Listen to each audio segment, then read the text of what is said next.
Celsius. Showers from the word go on Friday, but also a decent chance of some sunshine, especially in central and eastern parts, ahead of this system that brings some heavy and persistent rain in from the west and southwest into Northern Ireland, Wales and the southwest of England, clearing through by the time we start off the weekend. So Saturday looking like the best bet for dry and fine weather. Today's outlook: cool, calm and completely horizontal.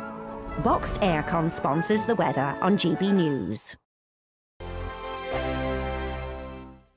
We're giving you the chance to win your entire Christmas this year paid for by us. First, we'll give you an incredible £30,000 in tax-free cash. Then we'll give you a further £10,000 cash to spend on all your Christmas presents, even the tree. Christmas lunch, that's on us too, with £1,000 in shopping vouchers to spend at your favourite supermarket. Finally, a GB News Christmas goodie bag. For a chance to win, text WIN to 63225. One entry costs £2.50 plus one standard network rate message, or text bonus to 63225. 5 entries cost £5 plus one standard network rate message. Go to gbnews.com/win. Entries start at £2.50. Call 0903 686 3232. Calls cost £2.50 plus your network access charge, or post your name and number to GB17 PO Box 8690 Derby DE1 9TT. UK only. Entrance must be 18 or over. Lines close at 4 p.m. on the 28th of November. Please check the closing time if listening or watching on demand.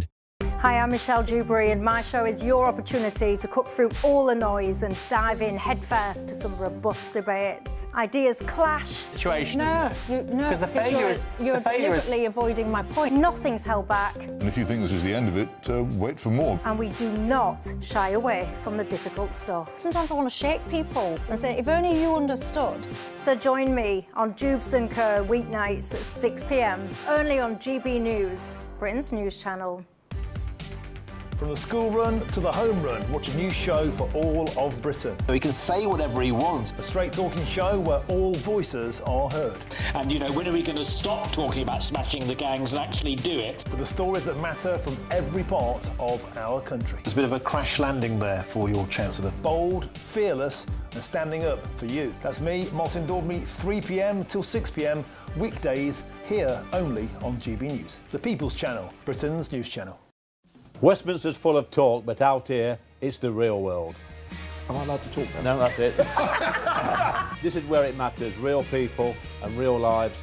That's what politics is all about. In fact, has Trump made a good start? No. Straight answers, no spin, and just a couple of pints. How many fingers have I ever got up? About 10. So join me for Lee Anderson's Real World every Friday at 7 p.m, only on GB News. The People's Channel, Britain's news channel.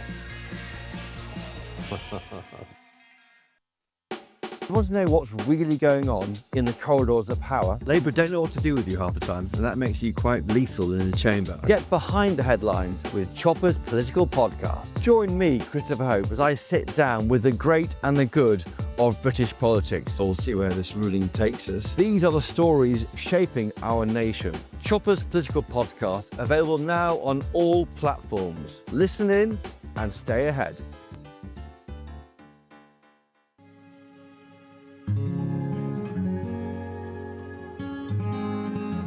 I think for far too long in this country, millions of people felt as though they weren't represented at all by the establishment media. GB News was needed because there literally was no other voice. Everyone was saying the same thing. GB News exists because there is a desperate need for fearless journalism that puts the people first. GB News came on the scene as a disruptor, and it has always been a disruptor ever since. The mainstream is all about keeping the status quo as it is, ticking along quite nicely. They don't want to ask difficult questions. But journalism is journalism at the end of the day, and we're not here to serve any masters. Our masters are our audience. Charlie Peters, he gave a voice to the victims of grooming gangs, and now, of course, it's led to a national inquiry. GB News exists to make sure those concerns are put forward and people feel as though what they want to ask is put to those in power. We don't take orders from anyone. We ask the questions our viewers and listeners want answering. I know what's actually being discussed by my family and my friends.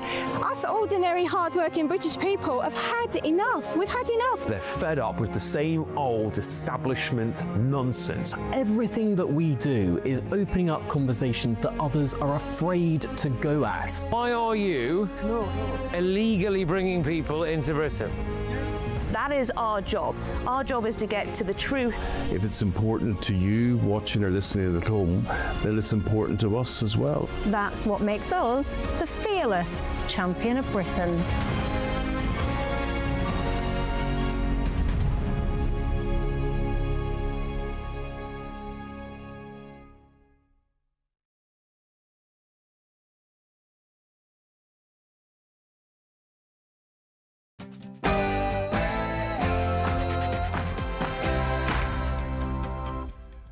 It's 9 p.m. I'm Patrick Christys. Tonight, can he reassure the House that since Kabatu was released, no other asylum-seeking offender has been accidentally let out of prison?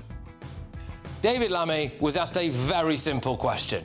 We've deported more in the last year than they deported in the last 5 years. Please, I'm not going to take any lecture from the Honourable Gentleman. 13,000 more bobbies we are putting on the streets, kicking out 5,000 foreign criminal offenders. He went a bit mad. Then this happened.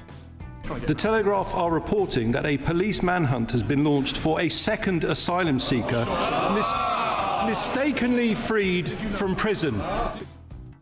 An Algerian sex offender is on the loose. David Lammy knew about it and said nothing. Also tonight,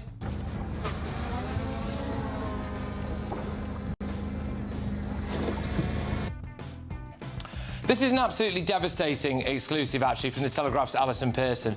The Home Office staff are deliberately letting foreign sex offenders, including an Afghan man who repeatedly exposed himself in a children's playground, to claim asylum here in Britain. Plus, my administration moved quickly, bringing forward bold and ambitious plans to address the twin dangers posed by air pollution and the climate emergency.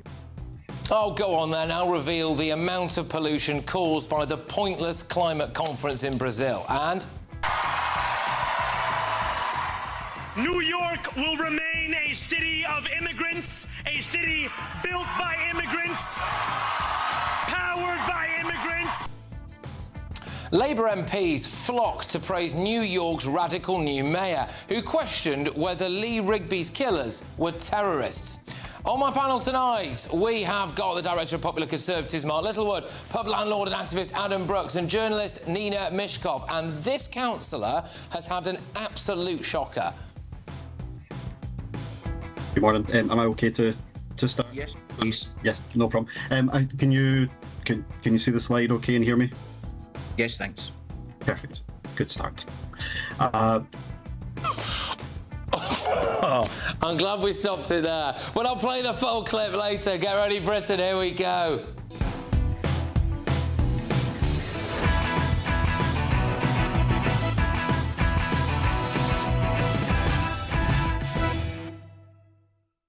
New information about the Algerian sex offender on the run. Next.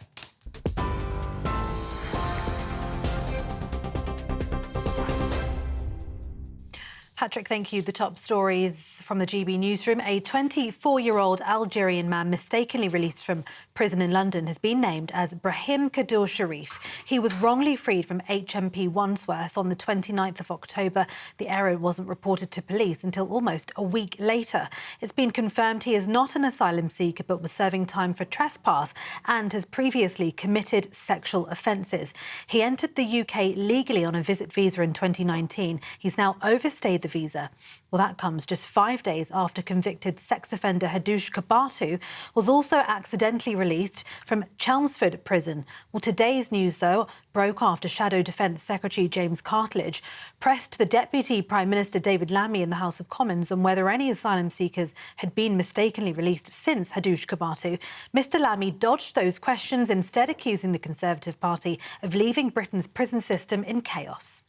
They left our prisons on the brink of collapse entirely, threatening to allow offenders to run wild on our streets. He knows that. Rape victims waiting years for their day in court. He knows that. Neighbourhood policing decimated, leaving our people feeling unsafe in their communities, and they haven't learned a thing. Prison sources say it would have been irresponsible for David Lammy to discuss the situation during Prime Minister's questions, despite being informed about it overnight, describing the case as incredibly complex and involving multiple agencies with details still emerging. Downing Street has called the incident utterly unacceptable, saying the circumstances will be forensically examined as part of Dame Lynn Owen's review into wrongful releases. David Lammy says he is absolutely outraged and appalled by the mistake, confirming an urgent manhunt's underway, and he has also vowed to leave no stone unturned in fixing what he calls deeper flaws in the criminal justice system. That comes as police are hunting another prisoner who's been accidentally released from HMP Wandsworth. Surrey police have put out an appeal to find 35-year-old Billy Smith, who was released in error on Monday. Smith was sentenced to 45 months for multiple fraud offences at Croydon Crown Court on Monday, during which he appeared via a live video link from HMP Wandsworth. Now, he has links to Woking, but could be anywhere in Surrey, according to the force. Finally, the head of the broadcasting regulator Ofcom has told the BBC's chairman that he must seriously examine allegations of bias, censorship and doctoring uncovered by The Telegraph. Lord Grade has written to Samir Shah, the corporation's chairman, seeking reassurances that he's investigating claims in an internal dossier that was leaked to this newspaper. The Telegraph revealed earlier this week that the BBC edited a speech by Donald Trump in a way that made him seem to say something he hadn't. That and other allegations emerged in a 19-page memo sent to the BBC board. Meanwhile, following revelations about alleged pro-Hamas bias, Dame Priti Patel has called on Yvette Cooper, the Foreign Secretary, to, quote, get a grip on BBC Arabic, which is regulated by the Foreign Office. Those are the latest headlines. For now, more from me in an hour. Take the GB News family with you on any device. As long as you have an internet connection, tune into GB News anywhere on the planet or beyond.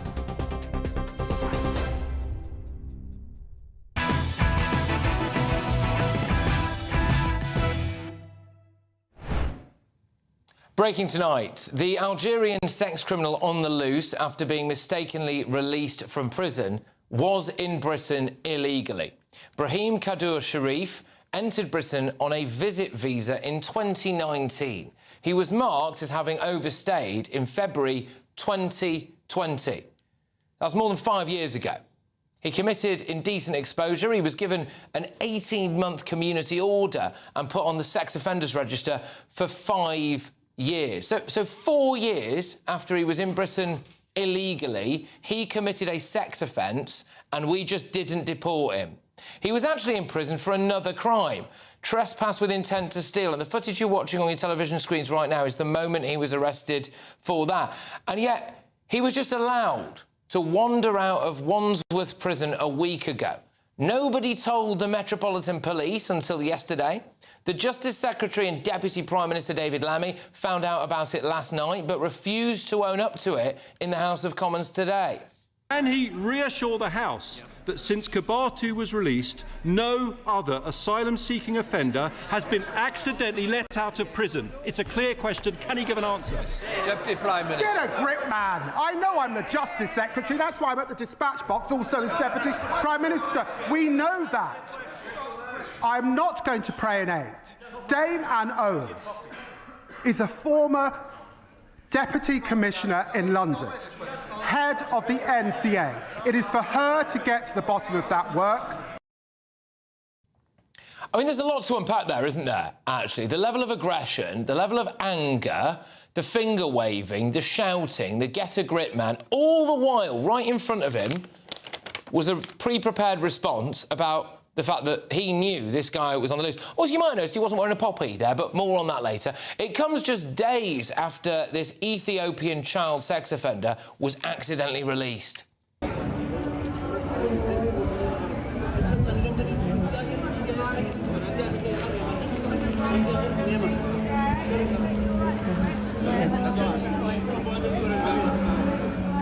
Hadush Kabatu was let out, tried to hand himself back in, was given directions to a train station by prison officers, went to London, got hold of a natty little avocado tote bag, went into a public library, there he is, tried to hand himself into police again, and then was caught just sitting on a park bench. We then paid him 500 quid to go back to Ethiopia. That's the equivalent of a year's salary over there. Labour has lost control of our justice system. Today it emerged that 262 prisoners were accidentally released in the year to March 2025. Goodness only knows how many it is now. At 4 p.m. today, it was revealed that HMP Wandsworth accidentally released another prisoner. You're joking. Not another one? Yes, another one. William Billy Smith was sentenced to 45 months for multiple fraud offences on Monday. They let him out on the same day. They've got no idea where he is. Yesterday, we found out that the ringleader of the Rochdale Pakistani rape gang, who impregnated a 13-year-old girl, has also vanished. The government has no idea where he is. They think he's left the country, but we don't really know for sure. Remember when Labour did their early release scheme?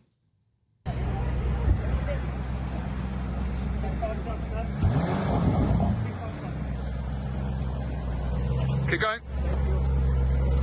My dog told me to the club last week. Ever since then, I had leave back. I got a bad bitch with butt last week. I'm still trying to get it on scene. She wanted a bird, I got a Chanel.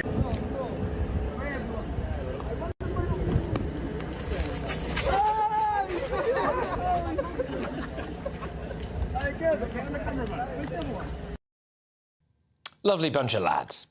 3 prisoners have been recalled for every 4 that Labour released.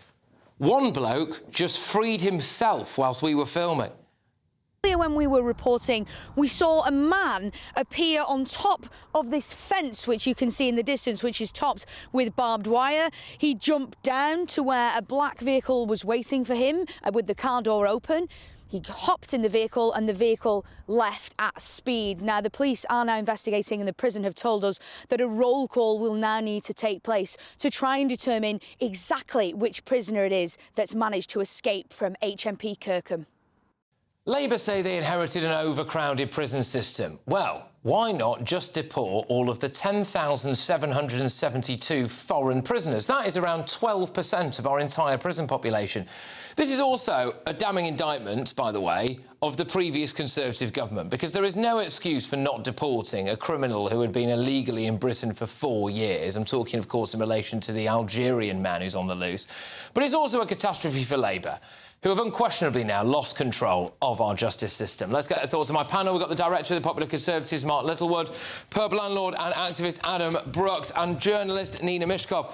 OK, then, Mark, so just to say to our viewers and listeners, by the way, I will be doing a full David Lammy special at 10 p.m, and yes, I will be including clips from Mastermind.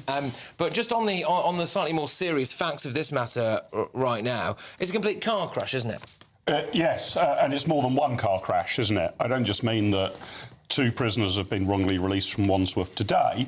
Every aspect of the system seems to be broken. So we're scratching our head about why this guy was even in the country, let alone in a British prison, in order to be wrongly released. And there's verbiage, frankly, from our politicians about it. I mean, I still don't think anybody's been fired for the release of Kabutu. No. The other thing that happened here, of course, is they released him to 5 days to tell the cops. 5 days! Yeah. I mean, if you make an error like that, you would sort of... I mean, imagine a chef burns down his kitchen and it takes him 5 days to phone the fire brigade. I mean, what on earth is going on? We hear that there's going to be a forensic investigation. How forensic does it need to be? I mean, who signed the form? You're fired. Surely the extent of the forensic investigation. Prison officers and prison governors, I think, need to know if they make these errors, they will be out of a job. And that might actually solve the system. Not more checks and balances and forms, some personal responsibility. So this is compelling evidence that every aspect of our justice and immigration system has broken down.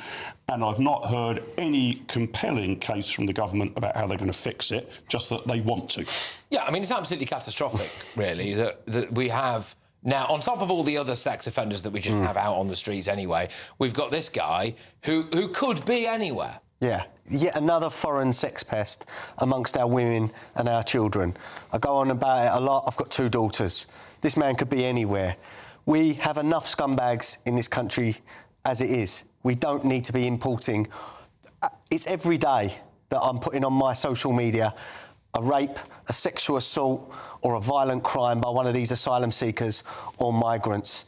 It has to stop. We've got Labour that are letting people out that have beaten their wife, that are in there for violence. They're letting them out after 40% of their prison sentences. One man has just been charged with murder, who they let out early. That's how incompetent and stupid this government is.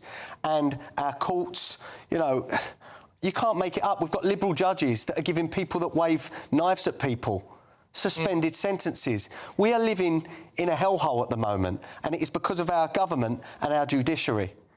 You know, it is so worrying for a parent right now. Everyone I speak to is pulling their hair out. They can't believe how far this country has fallen in just 15 or 16 months under Labour. Yeah, Nina, again, just to make the point, so with this Algerian man, he didn't arrive illegally. What happened was he came on a visit visa, then overstayed the visa, and it looks as though our security services or Home Office or whatever, which was under the Conservatives, knew that he'd overstayed from February 2020. He's then arrested, I believe, for the sex offence in 2024, and then we've let him go. I mean, the whole system's broken from top to bottom there, isn't it? I completely agree. It's an absolute catastrophe.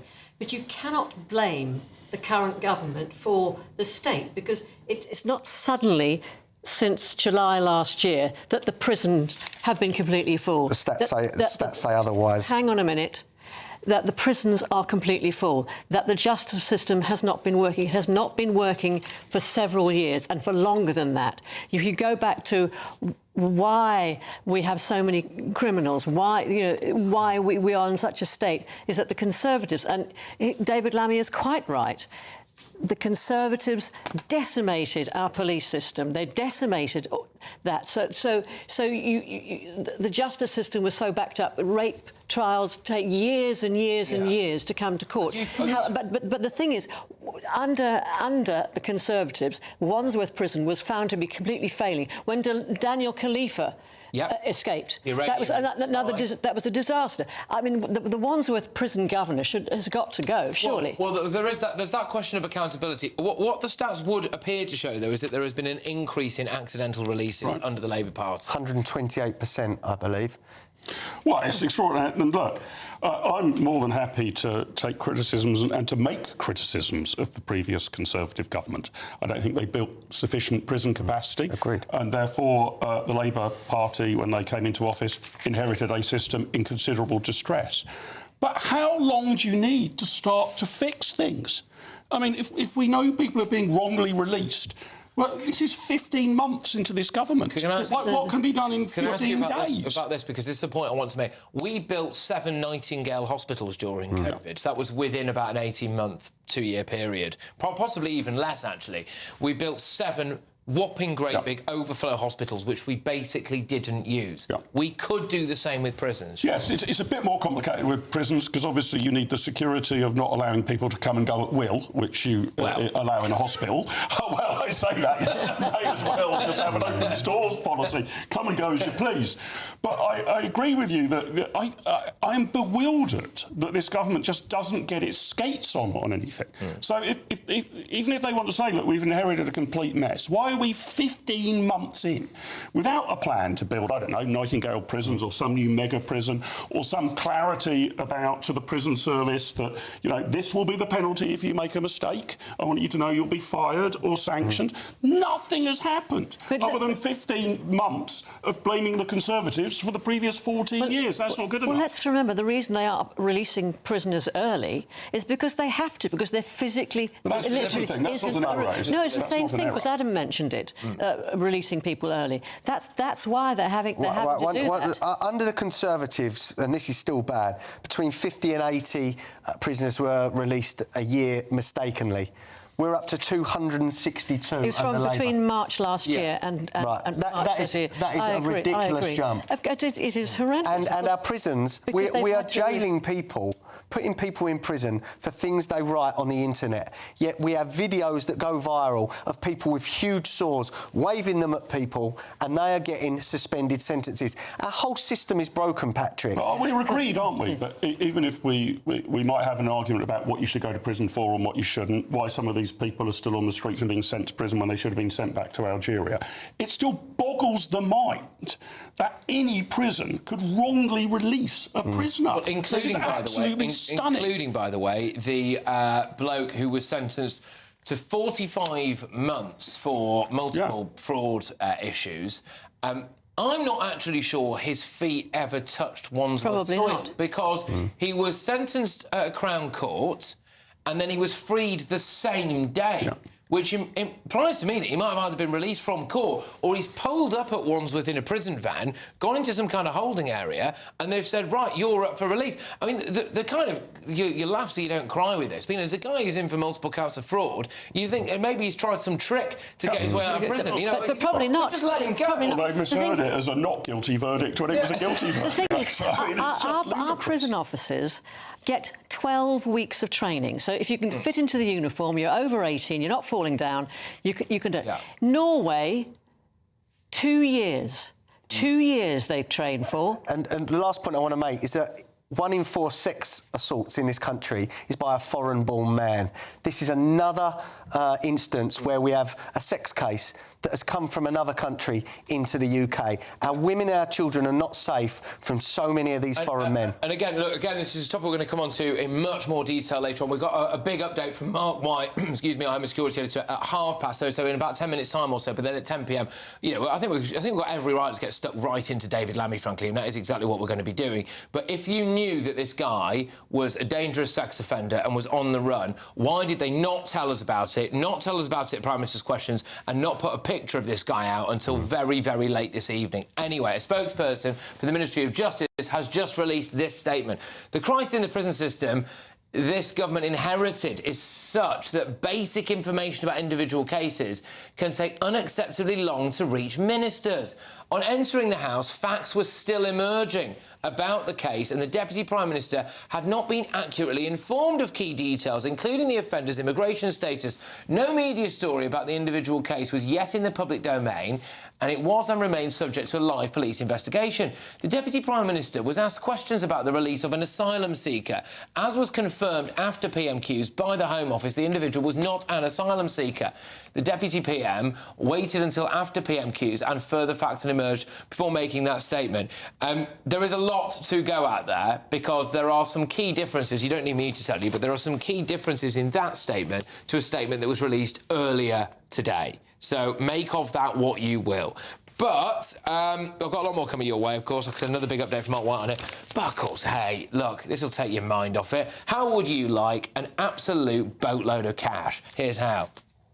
We're giving you the chance to win your entire Christmas this year paid for by us. First, we'll give you an incredible £30,000 in tax-free cash so you can have a brilliant new year. Then we'll give you a further £10,000 cash to spend on all your Christmas presents, the decorations, even the tree. Christmas lunch, that's on us too, with £1,000 in shopping vouchers to spend at your favourite supermarket. Finally, a GB News Christmas goodie bag. And the best news? You'll get it all in time for the big day.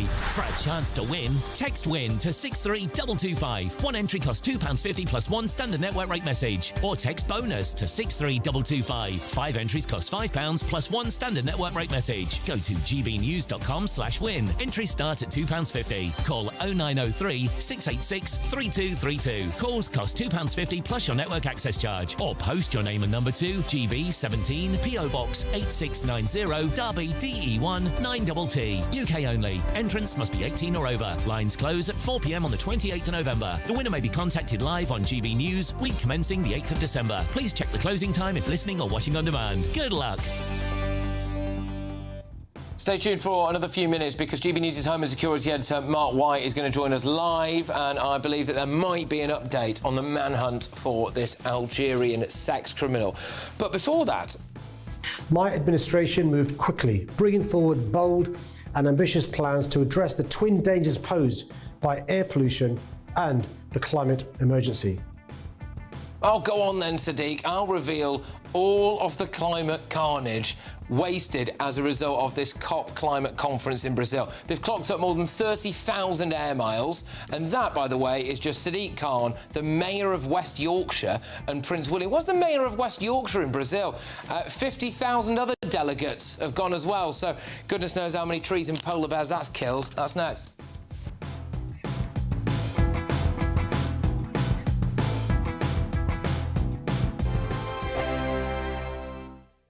Britain deserves a newsroom that puts the facts and your voice first. Well, and that's what you get on GB News. Lively debates, lively conversation. And we're not afraid to hold power to account. And each other. So join me, Andrew Pierce. And me, Miriam Gates, for Britain's Newsroom, weekdays from 9:30 on GB News. 5 hosts, 5 opinions, 5 fearless debates, 5 unfiltered takes on the day's news. 5 reasons not to be anywhere else on Saturday night.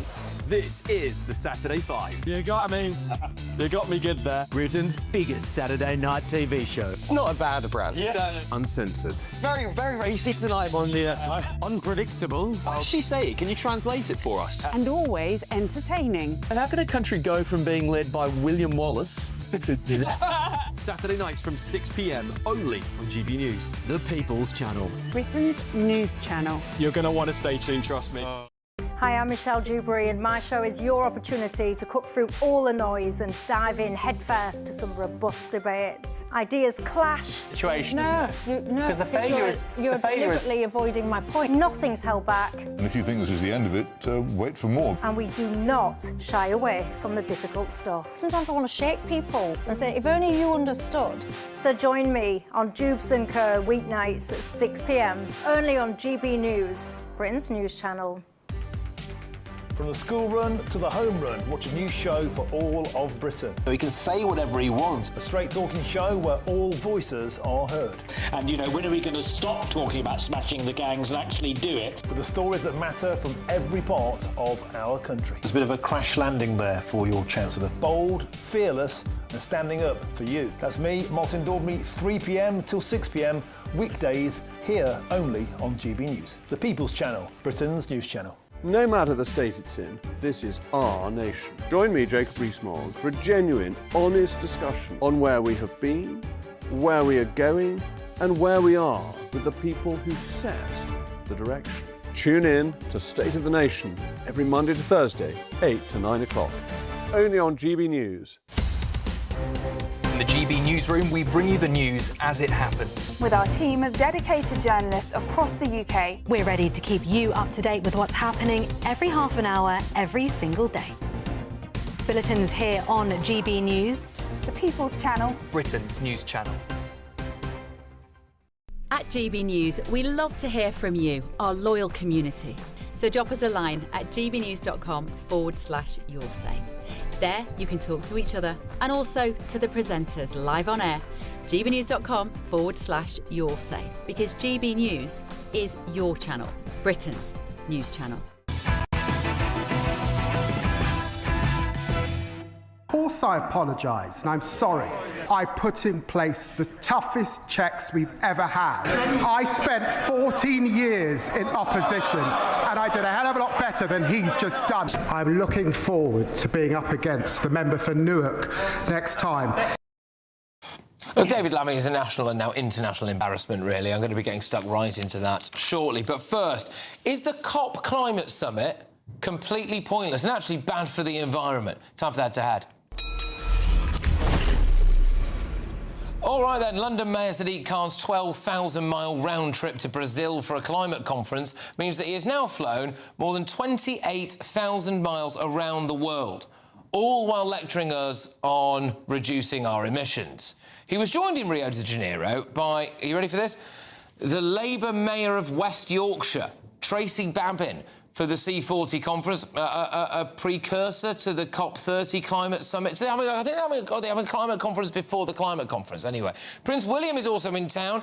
He'll present the Earthshot Prize, the annual award from the charity that he set up himself before joining COP next week. So their trips combined amount to roughly 36,000 air miles. And that's before you consider that there are 50,000 other dignitaries, politicians and climate activists who will also arrive in Brazil over the next few days. Last year, the government flew 470 delegates to COP29 in Baku, resulting in 2.3 million air miles and an estimated 338 tonnes of CO2 from their flights alone. So tonight I'm asking, is the COP climate conference completely pointless? Going ahead on this now is the campaign director at Net Zero Watch, Maurice Cousins, and the director of the Climate Media Coalition, Donica McCarthy. Thank you very much. Maurice, I'll start with you. Is this a bit of a hypocritical vanity show, a bit pointless, do we think?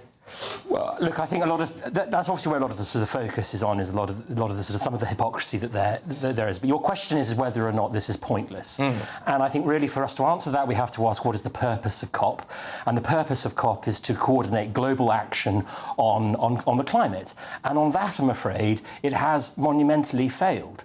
This is a multilateral institution that has been set up to cut emissions over the years, and unfortunately, those emissions have been rising, and so on that basis alone, it has failed.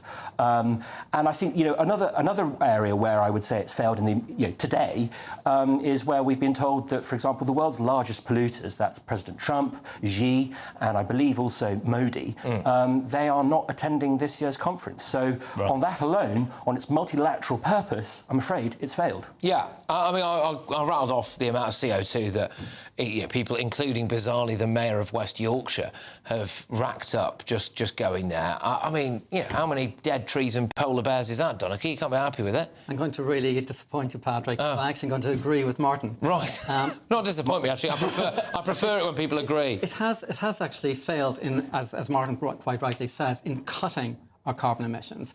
What it has succeeded in doing is slowing down the explosion in carbon emissions. When the COP first set up, we were heading towards 4.5 degrees centigrade. That would be a nightmare. You're talking about hell on earth.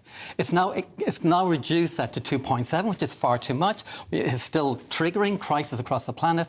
I think anybody looking at what happened in Jamaica last week, looking at the impacts on the poor, knows we've got to take action. And we have to address why it is a failure. Why is it a failure, Martin? The reason why it's a failure is that it requires consensus. Every single country has to agree, which means that Saudi Arabia and Putin can veto the action needed. OK. I mean, I don't know how many air miles you've racked up in the last year or so, but I think Sadiq Khan is probably one of this country's greatest polluters. How dare he tell us to reduce our emissions, surely?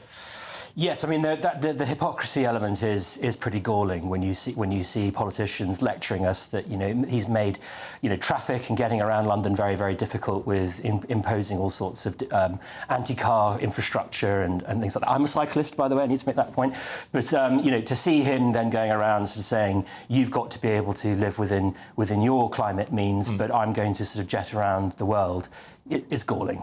I think it's really important that our leaders, I mean, Sadiq Khan is the head of the world's collection of mayors tackling climate change. The idea that he should not travel to COP to head that meeting is ridiculous. But isn't he compromised then? Sorry. The real hypocrisy... Isn't he compromised? I don't see it as hypocrisy for a leader to fly to a meeting. What I would say, if he flew for holidays, if he flew to Jamaica or to Australia for a holiday with his family, that is hypocrisy. I'm an environment climate. I'm an activist. I do not fly for holidays. I haven't flown for holidays for 20 years. Okay. But if I required to a meeting to help negotiate reduction in carbon emissions, I would fly. Can I just say, sorry, this is, I promise this is not a stitch-up, this is genuinely, literally just broken. I'm going to send it right now. Rachel Reeves is apparently planning to hit drivers with a pay-per-mile tax, and electric vehicles are facing a new levy as the Chancellor scrambles to make up for failing fuel duty revenue. So it's another eco-policy. This is just happening right now. So, I mean, So our Chancellor is potentially going to hit everyone, whether or not they've even forked out, swap their car for an electric vehicle. So you're going to get a pay-per-mile duty on this, but we can have, the Prime Minister, Sadiq Khan, everyone else going off to Brazil for a jolly. You know, Ed Miliband sent someone, a SPAD, to go to fly to Brazil just to check out what hotel he was going to stay at before. For an entire meeting, it could have been done over Zoom. Well, one thing's really positive about this debate is that the Daily Mail and yourselves are highlighting the huge carbon footprint of flying. And it is absolutely true. The government, Labour and Tories, have done nothing about it. But coming back to cars, we keep talking about the war on cars. Over the last 12 years, the government, Labour and Tory governments, have raised public transport above inflation every year. And every year they cut fuel duty below inflation. So they made it cheaper to drive fossil fuel cars and more expensive. So that's where the hypocrisy lies. The spectacle of people now who've maybe forked out for a new electric vehicle because they were told that they had to do it, and that things like all these promises like you won't pay road tax, etc. And now at some point a load of multi-millionaire dignitaries who are living it large in Brazil are going to tell them that they need to pay per mile. Yeah, I mean, I think that if you have an internal combustion engine, I have an internal combustion engine, we have to pay road tax, and you obviously have sort of fuel duty. So there has to be some form of a level playing field that exists there. I don't agree with mandates for banning internal combustion engines. I would much rather we allowed the market to be able to determine which technologies would work.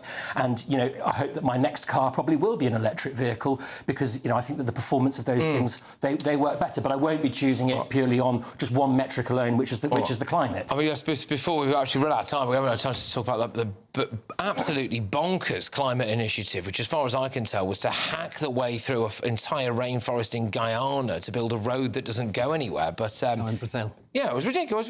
But anyway, I agree with you. All right. Well, look, chaps, thank you very much, and well done for dealing with that breaking news as well. So that was the campaign director at Net Zero Watch, Maurice Cousins there, and the director of the Climate Media Coalition, Donica McCarthy. So, still a lot to come. New York will remain a city of immigrants, a city built by immigrants, powered by immigrants. Well, Labour politicians have been rushing to congratulate the new hard-left mayor of New York, Zohran Mamdani. But should they really be celebrating the pro-Palestine socialist who appears to have questioned whether or not Lee Rigby's murderers were indeed terrorists? But before that, we're going to give you the very latest on this absolutely astonishing case of an Algerian sex criminal being released by mistake. Mark White, our Home and Security editor, is with you, and I think there might be some developments.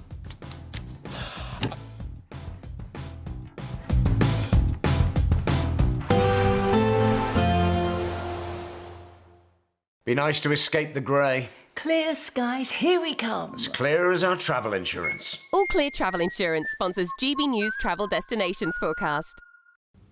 Heavy downpours likely over the northeast of Spain and southern France over the course of Thursday. Some showery rain also for the Greek islands, particularly Corfu. Much of Italy looking fine with some autumn sunshine in Rome. There's that heavy rain just clearing away from Barcelona, but bringing some downpours to the south of France. Showery rain also clearing away from the Balearics. Much of southern Spain dry and sunny. Small chance of a shower or two over the Canaries. They should be clearing away as we head into the weekend. All Clear Travel Insurance sponsors GB News Travel Destinations Forecast. Hi there and welcome to the latest update from the Met Office for GB News. It is very mild out there for bonfire night. Clear spells, yes, but some showery rain, increasingly so by dawn. However, not nearly as wet as it has been in some places so far this week. We've still got low pressure in charge. That's bringing this mild southerly airflow. It's also pushing the more persistent rain into parts of northern and central Scotland. The rain, though, turning more showery as the night wears on. Those showery outbreaks most likely in the north and the west. Further east, we keep mostly dry and clear weather. But whether you've got the clear skies or the cloud or the rain, it's going to be a mild start to Thursday. Temperatures remaining in the mid-teens in places. It's also a cloudy start for many, particularly across parts of Scotland and Northern Ireland, where there'll be some outbreaks of rain. Clear spells further south, some sunshine first thing, but areas of cloud and some showers starting to spread back into parts of the south and the west of England and Wales. Best chance of some sunshine, I suspect, will be across North Wales and Northern England before we get into this cloudier zone through Scotland and Northern Ireland, although some cloud breaks are likely for the northeast of Scotland as first band of rain clears Shetland. Then on Thursday afternoon, well, it's a real mixed bag out there. Areas of cloud and showers, some heavy downpours for parts of West Wales into the southwest, eventually pushing into Northern Ireland, northwest England and southwest Scotland. 1 or 2 showers elsewhere, but mostly dry with some sunny spells and with light winds, feeling pleasant in the sunshine with temperatures at 17, even 18 Celsius. Showers from the word go on Friday, but also a decent chance of some sunshine, especially in central and eastern parts, ahead of this system that brings some heavy and persistent rain in from the west and southwest into Northern Ireland, Wales and the southwest of England, clearing through by the time we start off the weekend. So Saturday looking like the best bet for dry and fine weather. Join me, Nana Okoye, for an informative, interactive news programme with a difference. It's fun. No, you didn't say that, Dave. I'm so surprised. I think there's an element of truth to that. Join me from 3 p.m. every weekend, only on GB News, Britain's news channel. In the GB Newsroom, we bring you the news as it happens. With our team of dedicated journalists across the UK. We're ready to keep you up to date with what's happening every half an hour, every single day. Bulletins here on GB News. The People's Channel. Britain's news channel. Britain deserves a newsroom that puts the facts and your voice first. Well, and that's what you get on GB News. Lively debates, lively conversation. And we're not afraid to hold power to account. And each other. So join me, Andrew Pearce. And me, Miriam Cates, for Britain's Newsroom, weekdays from 9:30 on GB News. What was the married name of the scientists Marie and Pierre, who won the Nobel Prize for Physics in 1903 for their research into radiation? Antoinette. Curie. It's just, God, I love it. Anyway, yeah, we're just going to get stuck right into David Lammy, basically, at 10 p.m. Nothing more needs to be said. But as we've been hearing already tonight, a 24-year-old illegal Algerian migrant mistakenly released from prison in London has been named as Brahim Kadour Sharif. He was serving time for, quote, trespass and has previously committed sexual offences. He entered the UK legally on a visit visa in 2019, but he overstayed. And, of course, it gets worse somehow, because HMP Wandsworth also admitted that it had released a second prisoner in error, William Smith, who was jailed for 45 months for multiple frauds. He was actually freed by mistake, I believe, on the same day he was convicted, so I'm not even sure he ever saw the inside of a cell in Wandsworth. But I'm joined now by GB News Home and Security Editor Mark White. Mark, thank you very, very much. Could you just outline for our viewers and listeners, please, if that's OK, what the extent of this police manhunt is at the minute? Because they only found out about this, I think, was it last night?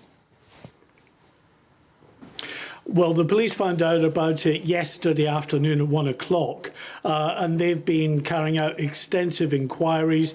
They, according to sources, wanted to release more information, but the inference I'm getting is that they were not in a position to do that because as yet the government, or indeed the Ministry of Justice or Prison Service, hadn't gone forward and confirmed this themselves for whatever reason.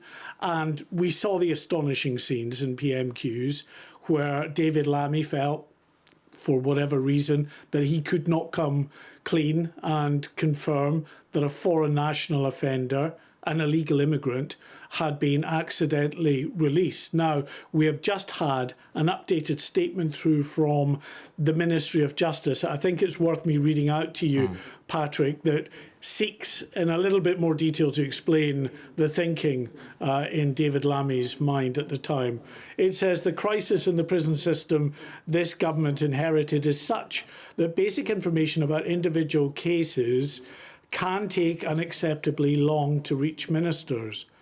On entering the House, urging about the case, and the DPM had not been accurately informed of key details, including the offender's immigration status. No media story about the individual case was yet in the public domain, and it was and remains subject to a live police investigation. The Deputy Prime Minister, it says, was asked questions about the release of an asylum seeker. As was confirmed after PMQs by the Home Office, the individual was not an asylum seeker. The Deputy Prime Minister waited until after PMQs and further facts had emerged before making a statement. Listen, I think they're tying themselves in knots here to try to justify why he couldn't just come clean and acknowledge that there was this issue, that an illegal immigrant, and that's what we should call him, because, you know, whether you break into the country in a small boat or you come on a visa, if you stay, you're here illegally, you are an illegal immigrant. That's what it was. He was a foreign national offender, an illegal immigrant. It was perfectly clear to anybody watching that there is a tall objective about this, that what the Deputy Prime Minister was being asked by the Conservatives was with regard to this man. And not just that, the Deputy Prime Minister had a statement, we're told, pre-written,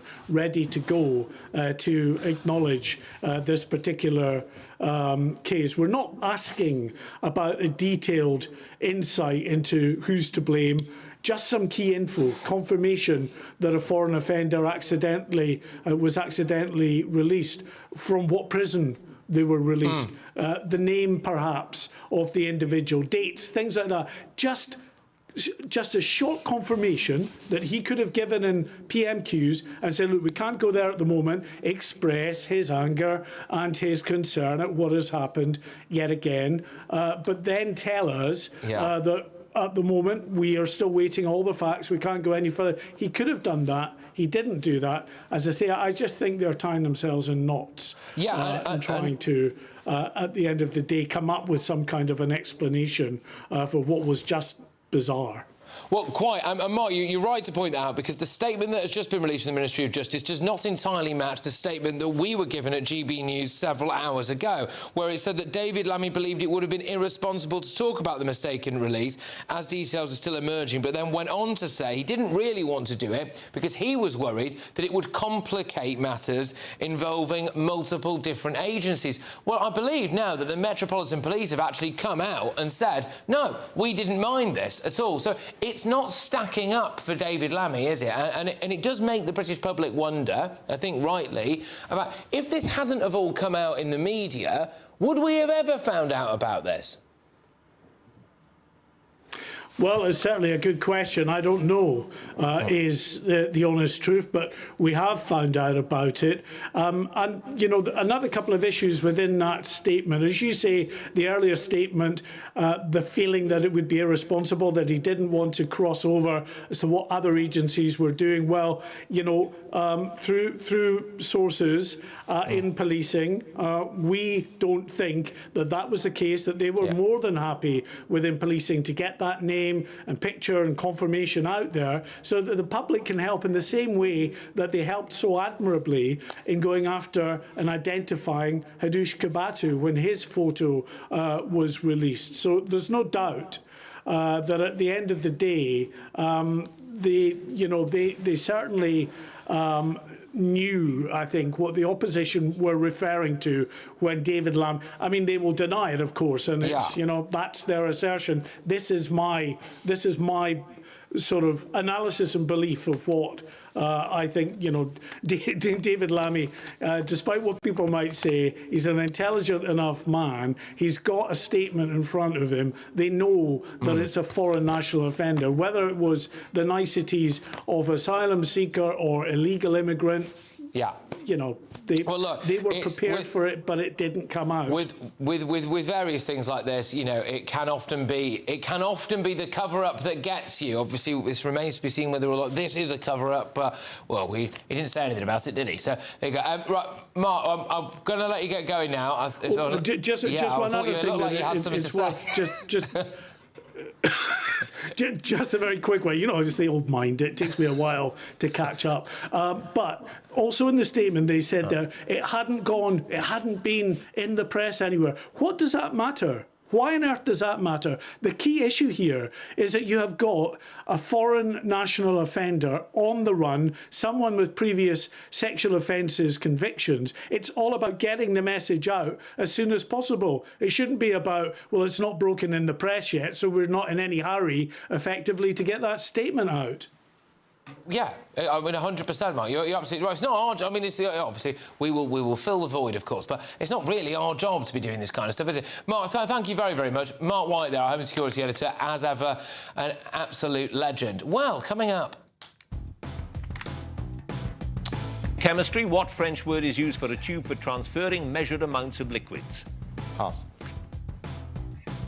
Yes, well, there you go. David Lammy at 10 p.m. But before that, Labour MPs are tripping over themselves to support really quite a radical new mayor in New York. Stay tuned.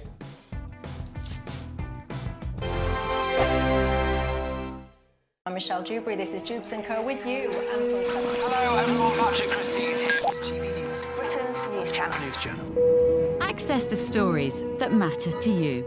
Take the GB News family with you on any device.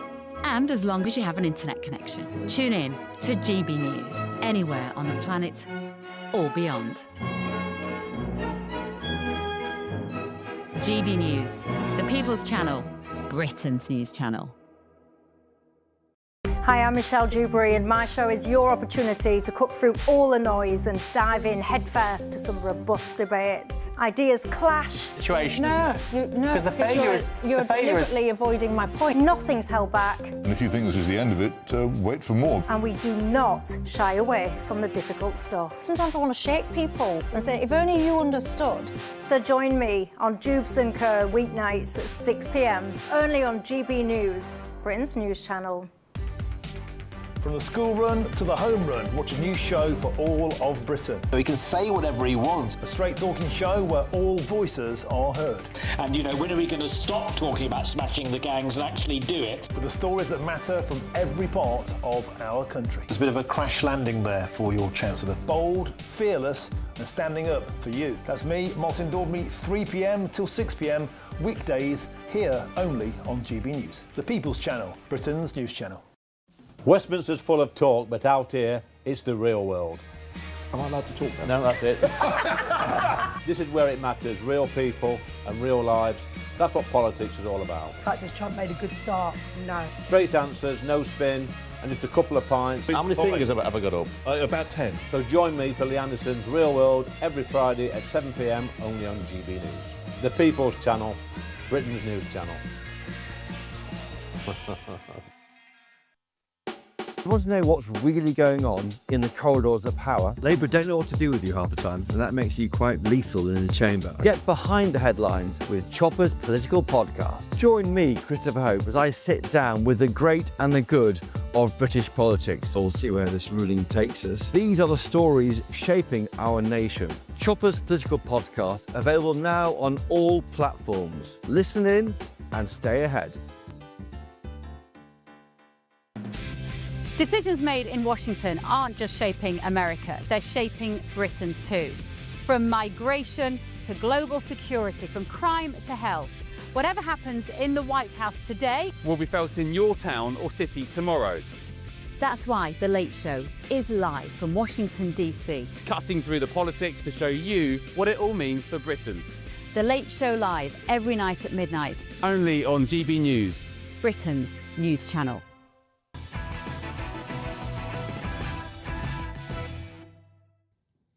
Well, stay tuned for the David Lammy masterpiece that we put together. We're all just parts in his clown show, aren't we? But yes, there's certainly a lot more to talk about because we are going to be discussing now quite a concerning case, really, which is happening in New York. So, Labour MPs have been basically celebrating, congratulating the new hard-left mayor of New York, Zohan Mamdani, the pro-Palestinian socialist who was born in Uganda, beat establishment candidates with a string of left-wing policies like rent control and free childcare, although the election was not without controversy. In 2013, Mamdani reposted an article questioning whether the killing of British soldier Lee Rigby was actually terrorism. But of course, that hasn't stopped the likes of London Mayor Sadiq Khan, Deputy Leader Lucy Powell and the Health Secretary Wes Streeting gushing about his victory in a social media post. I'm joined now by the director of Unleash Prosperity.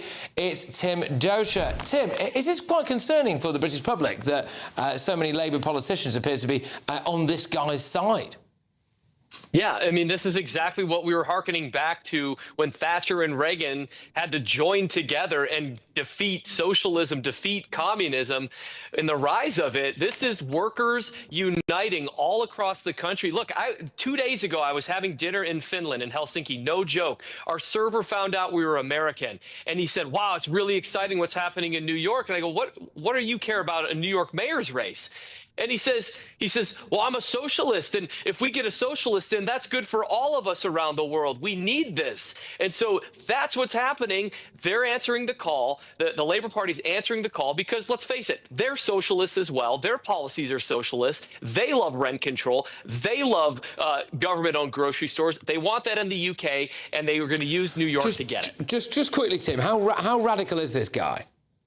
Yeah. Well, I mean, look, it's incredible how public he's been with his radical nature. I mean, there is a photo of him standing next to an unindicted co-conspirator in the 9/11 attack. This is a big deal. The problem that we have here is he was going up against an old guy in a cheap-looking suit who was saying the same old democratic socialist jargon, except Mamdani was saying it in a way that hit the people where it counts, which is prices are too high. And he's right about that. You go to New York, your pound is not going to go very far there at all, not anymore. And so he was hitting it in the bread and butter issues, and he was, proposing socialist ideas with the problems. That's going to be the reason he won, in spite of all the bad stuff. Oh, Tim, thank you. I'm so sorry it's short and sweet. We had that breaking news a few moments ago, so thank you so much. Tim Doshi there. When we come back, David Lammy has had a really bad day out.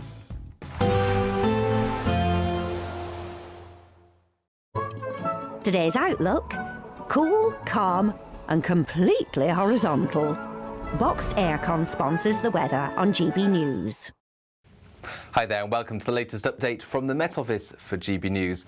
It is very mild out there for bonfire night. Clear spells, yes, but some showery rain, increasingly so by dawn. However, not nearly as wet as it has been in some places so far this week. We've still got low pressure in charge. That's bringing this mild southerly airflow. It's also pushing the more persistent rain into parts of northern and central Scotland. The rain, though, turning more showery as the night wears on. Those showery outbreaks most likely in the north and the west. Further east, we keep mostly dry and clear weather.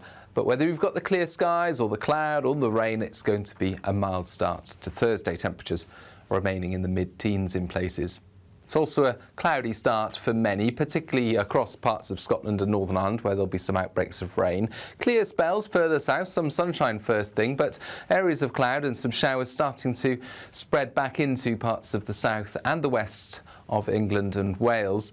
Best chance of some sunshine, I suspect, will be across North Wales and Northern England before we get into this cloudier zone through Scotland and Northern Ireland, although some cloud breaks are likely for the northeast of Scotland as our first band of rain clears Shetland.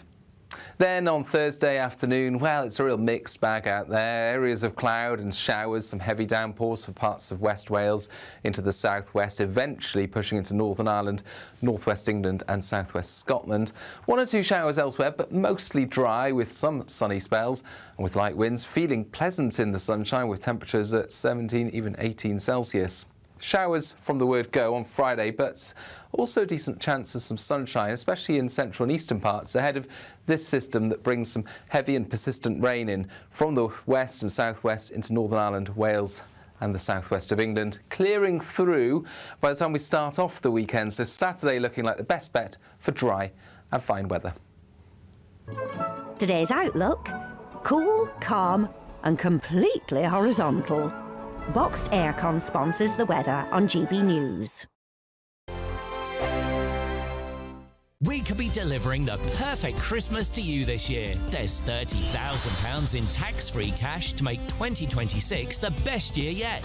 A further £10,000 cash to spend on gifts for all the family. There's £1,000 to spend in your favourite supermarket. And a festively themed GB News goodie bag, and we'll get it all to you in time for the big day. For a chance to win, text WIN to 63225. One entry costs £2.50 plus one standard network rate message. Or text BONUS us to 63225. 5 entries cost £5 plus 1 standard network rate message. Go to gbnews.com/win. Entries start at £2.50. Call 0903 686 3232. Calls cost £2.50 plus your network access charge. Or post your name and number to GB17 PO Box 8690 Derby DE1 9TT. UK only. Entrance must be 18 or over. Lines close at 4 p.m. on the 28th of November. Please check the closing time if listening or watching on demand. Good luck. Hi, I'm Michelle Dewberry, and my show is your opportunity to cut through all the noise and dive in headfirst to some robust debates. Ideas clash. Situation, isn't it? Because the failure is you're deliberately avoiding my point. Nothing's held back. And if you think this is the end of it, wait for more. And we do not shy away from the difficult stuff. Sometimes I want to shake people and say, if only you understood. So join me on Jubes and Co weeknights at 6 p.m. only on GB News, Britain's news channel. Join me, Nana Akwe, for an informative, interactive news programme with a difference. It's fun. No, he didn't say that, Dave. I'm so surprised. I think there's an element of truth to that. Join me from 3 p.m. every weekend, only on GB News, Britain's news channel. From the school run to the home run, watch a new show for all of Britain. He can say whatever he wants. A straight-talking show where all voices are heard. And, you know, when are we going to stop talking about smashing the gangs and actually do it? With the stories that matter from every part of our country. There's a bit of a crash landing there for your Chancellor. Bold, fearless and standing up for you. That's me, Martin Daubney, 3 p.m. till 6 p.m. weekdays, here only on GB News. The People's Channel, Britain's news channel. Britain deserves a newsroom that puts the facts and your voice first. Well, and that's what you get on GB News. Lively debates, lively conversation. And we're not afraid to hold power to account. And each other. So join me, Andrew Pierce. And me, Miriam Gates, for Britain's Newsroom, weekdays from 9:30 on GB News. Britain was once the envy of the world. But look around. A nation that no longer knows what it is or where it's going. A country that's broken. How do we fix Britain? How do we bring it back? Friday night with Matt Goodwin at 8 p.m. only on GB News.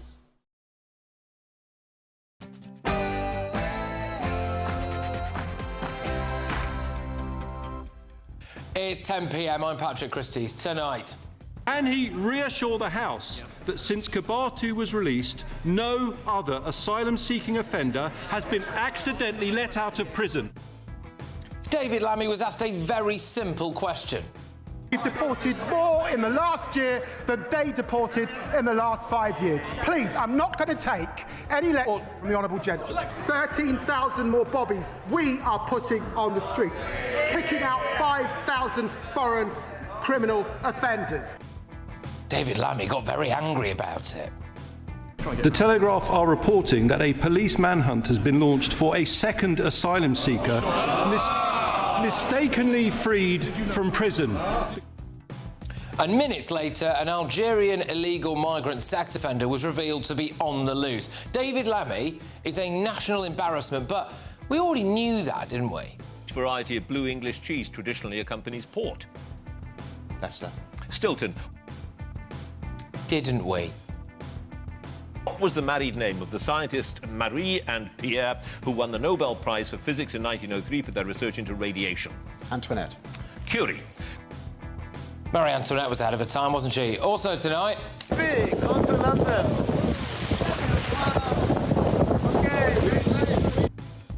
Look, on any other night, this would be leading the news agenda, actually. Illegal migrants are being granted asylum despite being accused of sex offences, including an Afghan man who repeatedly exposed himself to children in a park. There's a huge scoop here from the Daily Telegraph's Alison Pearson. I will have all of tomorrow's newspaper front pages with my panel, the director of the Popular Conservatives, Mark Littlewood, pub landlord and activist Adam Brooks, and the journalist Nina Mishkov. And this local councillor has had an absolute shocker. Good morning. Am I okay to start? Yes, please. Yes, no problem. Can you see the slide okay and hear me? Yes, thanks. Perfect. Good start. It's the nightmare, isn't it? It's the nightmare. I'll play you the full clip later. Get ready, Britain, here we go.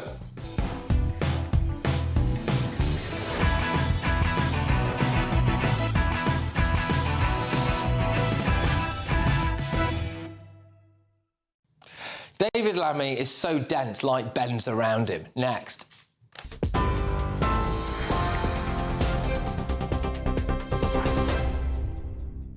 Good evening. The top stories. A 24-year-old Algerian man mistakenly released from prison in London has been named as Brahim Kadour Sharif. He was wrongly freed from HMP Wandsworth on the 29th of October, but the error wasn't reported to police until almost a week later. It's been confirmed he is not an asylum seeker, but was serving time for trespass and has previously committed sexual offences. He entered the UK legally on a visit visa in 2019. He's now overstayed the visa. It comes just 5 days after convicted sex offender Hadoush Gabatu was accidentally released from Chelmsford prison. Today's news broke after Shadow Defence Secretary James Cartledge pressed the Deputy Prime Minister David Lammy in the Commons on whether any asylum seekers had been mistakenly released since Hadoush Gabatu.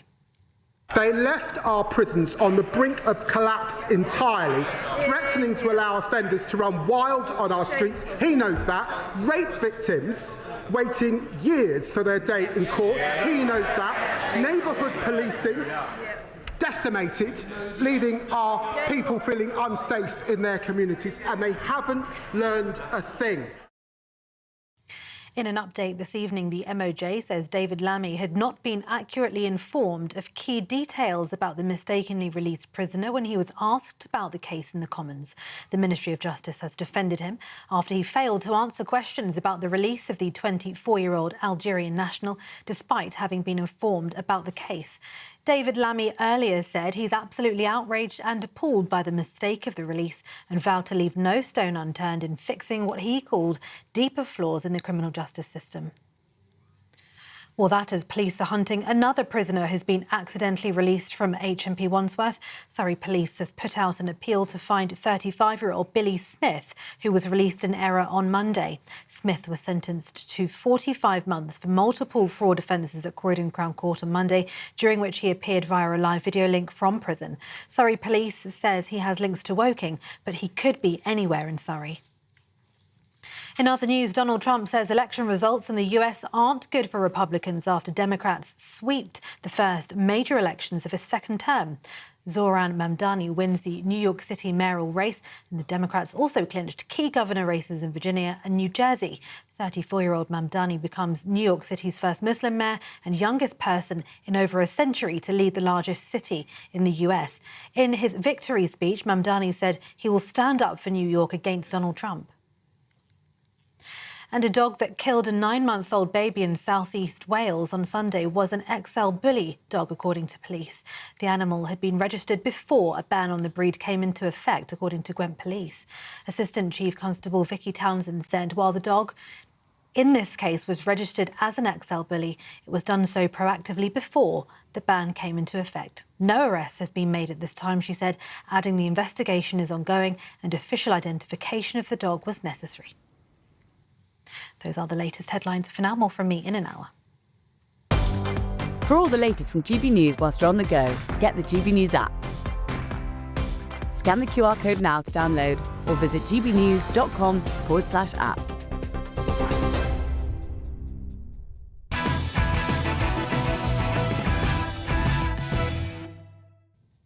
David Lammy is a national embarrassment.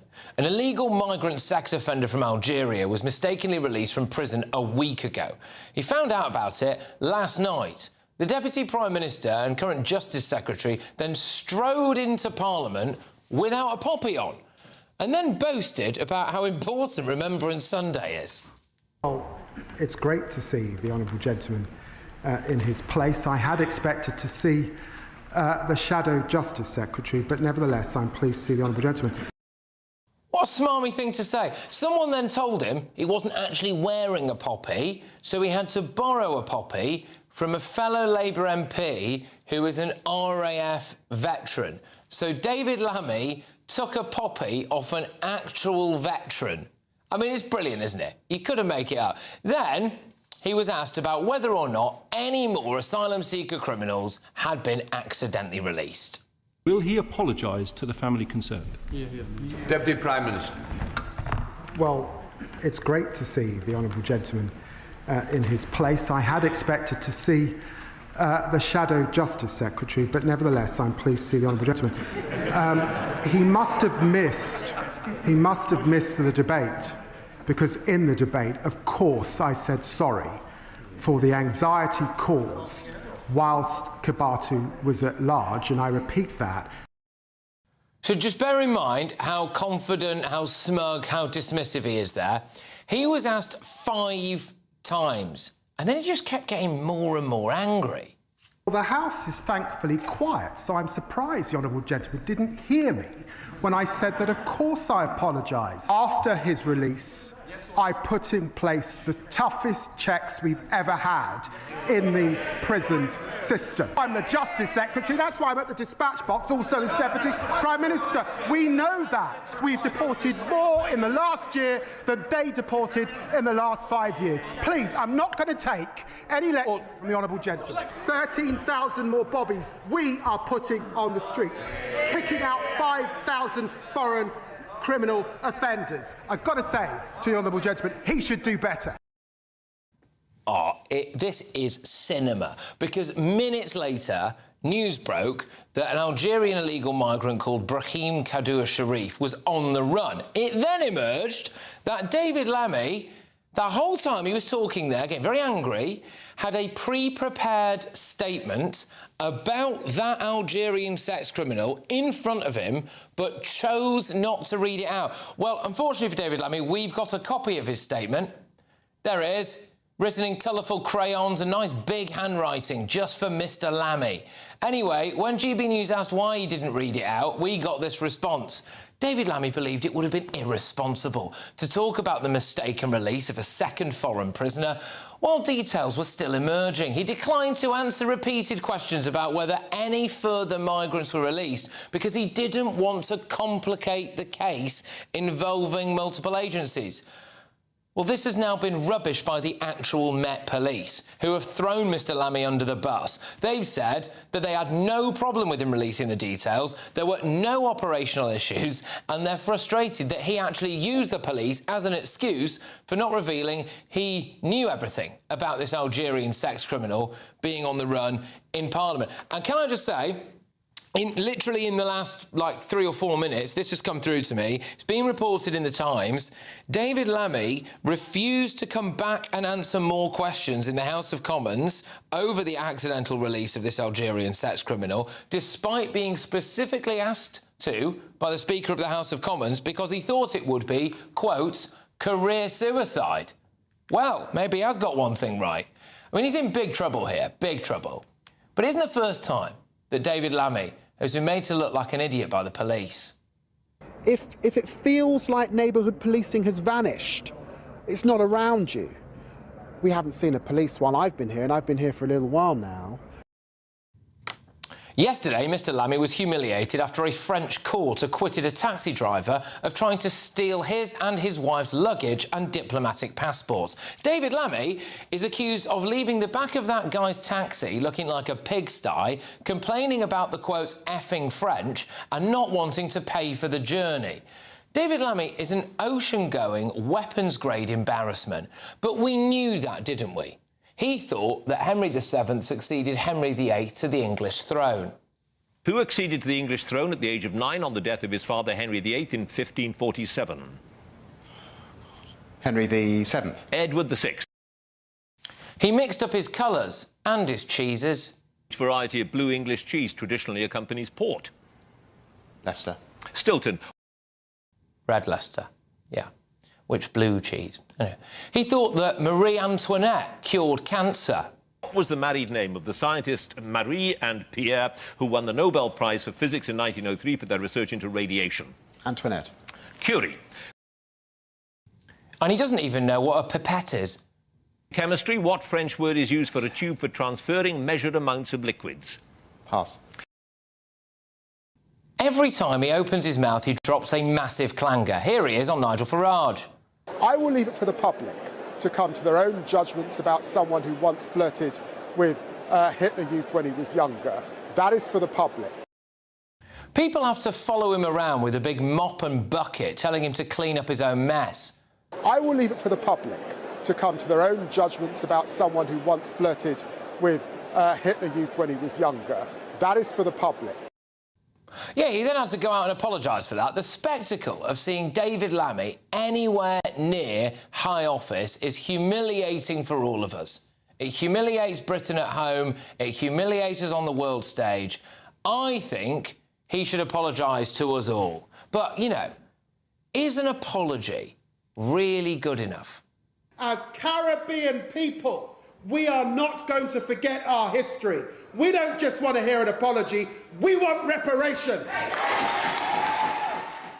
No, that's a good idea, David. Let's have some reparations for having to suffer through David Lammy. Let's get the thoughts of my panel. Got Director of Popular Conservatives Mark Littlewood, pub landlord and activist Adam Brooks, and journalist and broadcaster Nina Mishkov. Mark, David Lammy is, I think, absolute, complete and utter toast. And I've never seen a more shocking performance in British politics, genuinely. It's embarrassing, his performance at Prime Minister's questions. Absolutely embarrassing and completely inexplicable. It seems to me completely obvious what he should have said, or could have said, if he didn't want to release the information there and then. He should have said something like, as the honourable gentleman will know, about 150 people in total a day are released from prisons in England and Wales. I can't give a running commentary on all of them. If he has any information he wishes to share with me, then I would like him to do it over the dispatch box. Instead, he just blows a fuse, loses it. I mean, it was absolutely embarrassing that anyone would behave in that angry, intemperate and frankly ludicrous way on the government benches. And, I mean, in terms of your whole series of Lammy gaffes, I wish you'd used the mastermind question, in which he was asked which famous fortress in Paris was used as a prison, and he said, the Palace of Versailles. Yeah. If he thinks the Palace of Versailles is a prison, this might explain a lot. It's one of the most luxurious, gorgeous buildings in Europe. Yeah. I mean, it is just ludicrous and embarrassing, and I just don't know why someone hasn't told him to dial it down a bit. Or retire. Yeah. I mean, no, seriously, Or the guy should be nowhere near frontline politics. He is an embarrassment. I don't even think the man should be in Parliament, but there's many MPs there now that I don't think should be there and should represent anyone. I think UK politics is an embarrassment worldwide now. And let's remember, he got made to look very awkward in front of Donald Trump because of the things that he called him over the past years, and then had to basically suck up to him. Can I just ask you before we go on to Nina, are you annoyed that the whole time that David Lammy is there getting more and more angry about this, it's now emerged that he had a piece of paper in front of him with a pre-prepared statement about the Algerian sex criminal who he knew had been released. He then deliberately didn't answer it, got enraged, and then was asked to come back to the House of Commons and correct the record or answer more questions on it by the Speaker, and apparently refused to do so. In my opinion, he's misled Parliament there, and he's not doing his job as a parliamentarian. I think that's a disgrace, and I think Keir Starmer should have a word, or something should happen to him for not going back when asked to. But let's remember, this is the man that thought men can grow a cervix. Yeah. You know, this is the man that told Parliament that Libya was next to Syria. Yeah. This man is incompetent. David Lammy should not be in government, end of.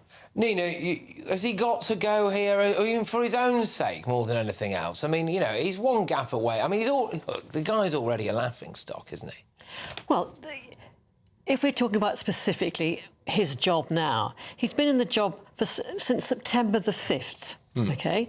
So you cannot blame the state of the prisons, the fact that there are prisoners absconding, on him. That is not specifically his fault. Let's be fair to him. It's not, is it? Well, no, but he should have revealed it. OK, no. He was asked about it 5 times. Well, I'm trying to be fair to him because obviously he's not the sharpest pencil in the box. Right. He's very. At the same time, he's fairly intelligent, but he's just not smart. Put it that way. OK. But how Nina, do you think it's the case that he's got this pre-prepared statement in front of him? He's asked a factual question. Yep. He wasn't asked whether it was his fault or whether he'd accept blame. I understand. He was simply asked a factual question, and he's got in front of him a piece of A4 with the answer on it. Because he was burst into a fury? Because he knew he was blustering, wasn't he? He was trying to cover up. He was trying not to answer. Why didn't he just say, actually, I've got a pre-prepared statement here? Because perhaps he's not that fleet of foot to do that. The thing is, he should be. Because the thing that look, let's go back to John Prescott a little while ago. He was asked, was there another asylum seeker? And to be fair to him, technically, it's not another asylum. I know that's a you correct Cartledge, and you say it's not an asylum seeker. It was a migrant. I'll just say what David Lammy put as a post on X, and I'm not making this up. He put this out about an hour ago. Proud to be the first black person to answer at Prime Minister's questions, and he's just done it. Totally shameless. Totally shameless. Not only did he not answer anything, I'm not really sure. If I was David Lammy, I'd be lying low for a while. And by the way, can I say that I think there are members of the black community out there who will not be thanking him for drawing attention to the fact that that was the first performance. But let's remember, when he was Foreign Secretary, just weeks into the job, he caused a diplomatic row between Armenia and Azerbaijan. Yeah. This man is a calamity. And at one point in this Parliament, he could get Britain in so much trouble. I mean, the reparations thing, no one agrees with him on that. I mean, many people agree with him about reparations, and you can't make... Not anyone with a brain. No, I'm saying, I think people of different colours and different races will disagree with you entirely. There are whole nations that disagree with you in the Caribbean. So I'm not surprised. I'd want several billion pounds as well. Let's not make these sweeping statements. It's nothing to do with brains or not brains. Okay. And David Lammy, we're talking about a Deputy Prime Minister. Yeah. If you cast your mind back to John Prescott, he was certainly not the brain of Britain. No, his syntax was bad, but his brain was functioning. His brain was functioning, but he wasn't by any means an academic. No, of course not. Absolutely. We can't ignore the fact, and despite the fact that Sir Keir Starmer will never admit this publicly, David Lammy was the Foreign Secretary, and we all remember Sir Keir Starmer saying that David Lammy would remain as Foreign Secretary for the duration of this Parliament, no matter what. And he obviously realised that he was useless. And I speak to people who work in the civil service and in the Foreign Office, and they tell me some unbelievable horror stories about David Lammy, just unmitigated incompetence. And Keir Starmer has demoted him to justice, and then he's basically Deputy Prime Minister by proxy until a woman that Keir Starmer sacked and hates comes in to take that role, to sit there next to him. I mean, the whole thing's a complete farce, But here's the thing, Patrick, don't you think once Keir Starmer has seen that footage, he'll think twice about leaving the country again? Because if that's the person representing the Labour government in Starmer's absence, he cannot have that happening again. We're laughing. This is a circus of a government, and the only people that suffer are us. So those politicians making their mistakes and embarrassing themselves, it's us that suffer because they make decisions for us. Yeah. It's just a calamity government. Based on everything you've ever seen from David Lammy and now this, do you trust that he can... If we acknowledge that our prison system, and you're right, by the way, to, the Tories obviously did not, I don't think, did any favours whatsoever to our prison system, to say the least. But it is now knackered and it needs serious reform to it. I mean, David Lammy is obviously not the man for that job, is he? He is. I think he will actually put his back into it. I really do, because he knows he's got to prove himself in some way and to kind of counteract all this idiotic other stuff. I think he'll knuckle down and do it. The trouble is, the Home Office is absolutely not fit for purpose. I've said it. I'm bored saying it for years. But the thing is, somebody, Shavana Mahmood will somehow get her hands on that and turn it around, and then hopefully David Lammy will sort something out with the prison. I think the wish is the father of the thought there, right? I mean, he has not expressed a single coherent message on how he thinks the prison system should be reformed. Not one. He's had 8 weeks. You've got 8 weeks. I want one sentence from it. One coherent sentence. I know you alluded to this earlier, Adam, which is there is the faintest whiff of an attempted cover-up here. So David Lammy has been presented with a message about this illegal migrant on the run. And he's being asked, I appreciate, he's being asked about an asylum seeker. He wasn't being asked technically about an illegal migrant. I think we're dealing with semantics there. And he's chosen not to tell the public about it. He's chosen not to address it to Parliament. I mean, that, for me, I'm just thinking about if I was David Lammy in that situation, the reason, if we're being honest, that I wouldn't have done that is because I was hoping it would go away and I could get away. We'd catch this guy within a couple of hours and I'd never have to tell the public about it. And that really is a cover-up. It is, and let's remember, the subject that is on everyone's lips at the moment are foreign sex cases and our asylum system, our immigration system and our prison system. Yeah. What was he thinking not bringing this up? What? Well, so I can't comprehend it. Very final thing on this, sorry, Nina, but a bit pressed time, is to claim that they care about the safety of women and girls, as many people in the Labour Party have done, and then to be presented with an opportunity to hold up the face of a sex offender to the nation and say, right, this guy's out and about, we're not entirely sure where he is. Watch out. And to deliberately not do that is pretty awful. Well, we don't know. He says that he wasn't given all the facts. You can't suddenly just hold someone's face up unless you're 100% sure this is the man, this is the right thing. He's got it on paper in front of him. Yeah, but you don't know that. It might have been this, that when James Cartledge was asking him about an asylum seeker, and he saw on his notes, well, it's not an asylum seeker, it's a migrant, that he started to query whether the information in front of him was right. But I question whether his brain acts that quickly. Well, he shouldn't be an MP then. He shouldn't be representing us. All right, well, look, no doubt there'll be some monumental David Lammy fallout, not just on the front pages, which I'll reveal to you shortly, but I would imagine over the course of the next day as well. A spokesperson for the Ministry of Justice has just released this statement. They say the crisis in our prison system this government inherited is such that basic information about individual cases can take unacceptably long to reach ministers. But I'll just say it took a week. Right, anyway. On entering the House, facts were still emerging about the case and the DPM had not been accurately informed of key details, including the offender's immigration status. No media story about the individual case was yet in the public domain, and it was and remains subject to a live police investigation. The Deputy PM was asked questions about the release of an asylum seeker, as was confirmed after PMQs by the Home Office the individual was not an asylum seeker. The Deputy PM waited until after PMQs and further facts had emerged before making a statement. Can I just say, sorry, that the latest development, again, I will emphasise, reported in the Times, is that he was asked to go back to the House of Commons and refused because he thought it would be, quote, career suicide.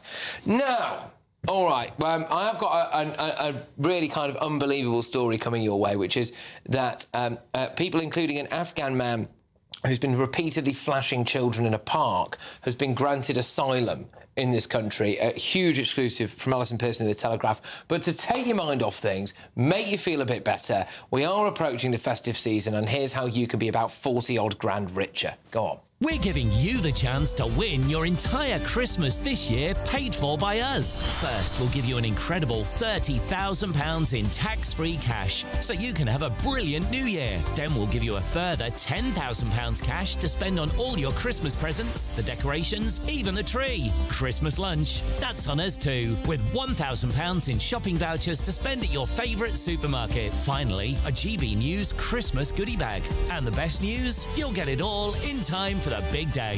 For a chance to win, text WIN to 63225. One entry costs £2.50 plus one standard network rate message. Or text BONUS to 63225. 5 entries cost £5 plus one standard network rate message. Go to gbnews.com/win. Entries start at £2.50. Call 0903 686 3232. Calls cost £2.50 plus your network access charge. Or post your name and number to GB17 PO Box 8690 Derby DE1 9TT. UK only. Entrance must be 18 or over. Lines close at 4 p.m. on the 28th of November. The winner may be contacted live on GB News, week commencing the 8th of December. Please check the closing time if listening or watching on demand. Good luck. All right, well, good luck, everybody. Coming up, all of tomorrow's newspaper front pages, some breaking news on the front page of The Sun, apparently. Meghan Markle will make a shock return to acting with a role in a massive Hollywood... Did she ever finish? Did she ever quit? I don't know. Oh, and this councillor has had an absolute shocker. Good morning. Am I okay to start? Yes, please. Yes, no problem. Can you see the slide okay and hear me? Yes, thanks. Perfect. Good start. We'll play the full clip in just a few minutes' time. The full, unfiltered clip. But first, much more serious stuff, this. Illegal migrants are being granted asylum despite knowingly being accused of sex offences. It's a huge scoop by The Telegraph's Alison Pearson. The details of this are utterly horrific, and you've not seen anything like this before.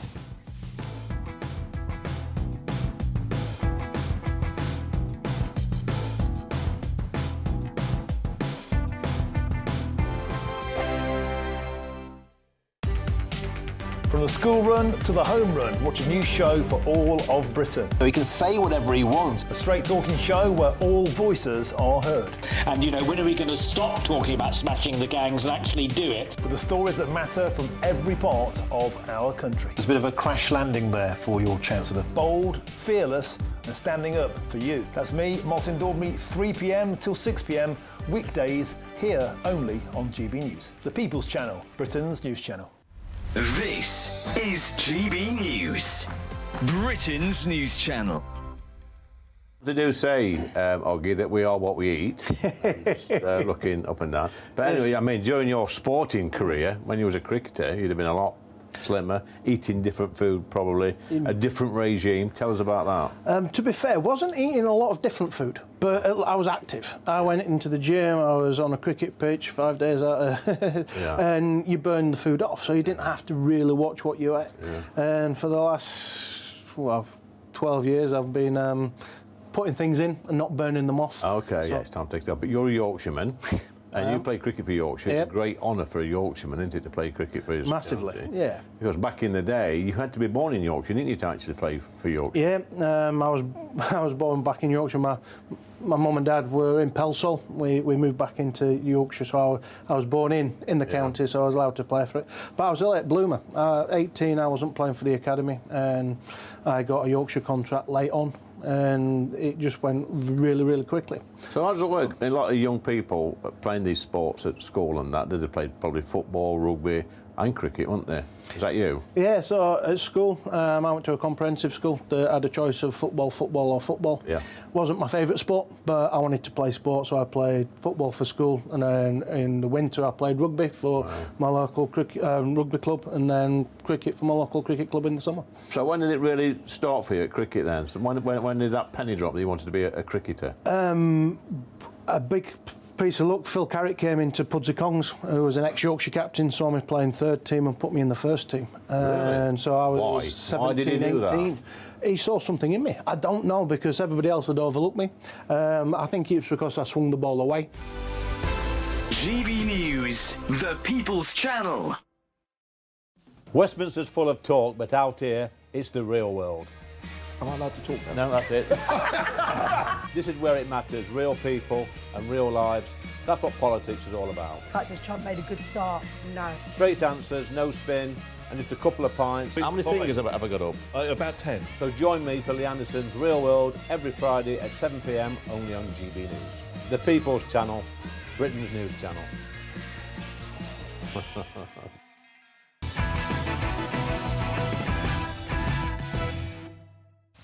Shortly, I'll have all of tomorrow's front pages, but look, on any normal night, this will be leading the news agenda wall to wall, and it's probably the most explosive exclusive I've ever seen. It's done by the Daily Telegraph's Alison Pearson. She interviewed a Home Office whistleblower who has blown the lid off what she calls an asylum system built to fail. And what they allege is that dangerous criminals, rapists, suspected terrorists are being waved straight through Britain's asylum system. The caseworker, who's been known only as Nikki, which I don't think is their real name, says that hundreds of thousands of asylum seekers have actually disappeared into the UK. Many from these high-grant countries like Eritrea, Afghanistan, Kuwait and Sudan. She says that she was ordered to grant asylum to an Afghan man who'd been arrested multiple times for indecent exposure in children's play areas after being told, "We can't refuse an Afghan." Between 2021 and 2023, approval rates from countries like Afghanistan was 99%, apparently. And Nikki says that staff were allegedly told to wave them through to hit targets. They've been given success targets. She also claims that it takes half a day to approve a case, but it takes several days to refuse one. So the incentive, of course, is just to wave them through. And staff are, like I said, under pressure to hit those targets. And even if it means ticking the box for a potential terror suspect, which she says has happened. And her final warning is this: Of course, terrorists and criminals have been granted asylum. Why wouldn't a terror cell come over on a boat from a high-grant country? It's the easiest way in. Well, I'm joined now by the Research Director for the Centre for Migration Control, Rob Bates. Well, we have it now, straight from the horse's mouth, Rob, which is a whistleblower right at the heart of the asylum application process, who is saying that we are even being told to approve Afghans who flash kids in parks. I would defy anyone to read this piece and not think that the Home Office, the department responsible for keeping the British public safe, is not now almost directly culpable for exposing us to huge risks. I think the fact that individuals coming from places such as Afghanistan are effectively waved through because returning them to their country of origin would be somehow a breach of some form of their human rights or expose them to huge risks, regardless of their background, really shows that we now have a political system in this country that is far more concerned with international obligations, the ECHR, than actually doing its job, which is to secure the borders and to make sure that crime is not on our streets.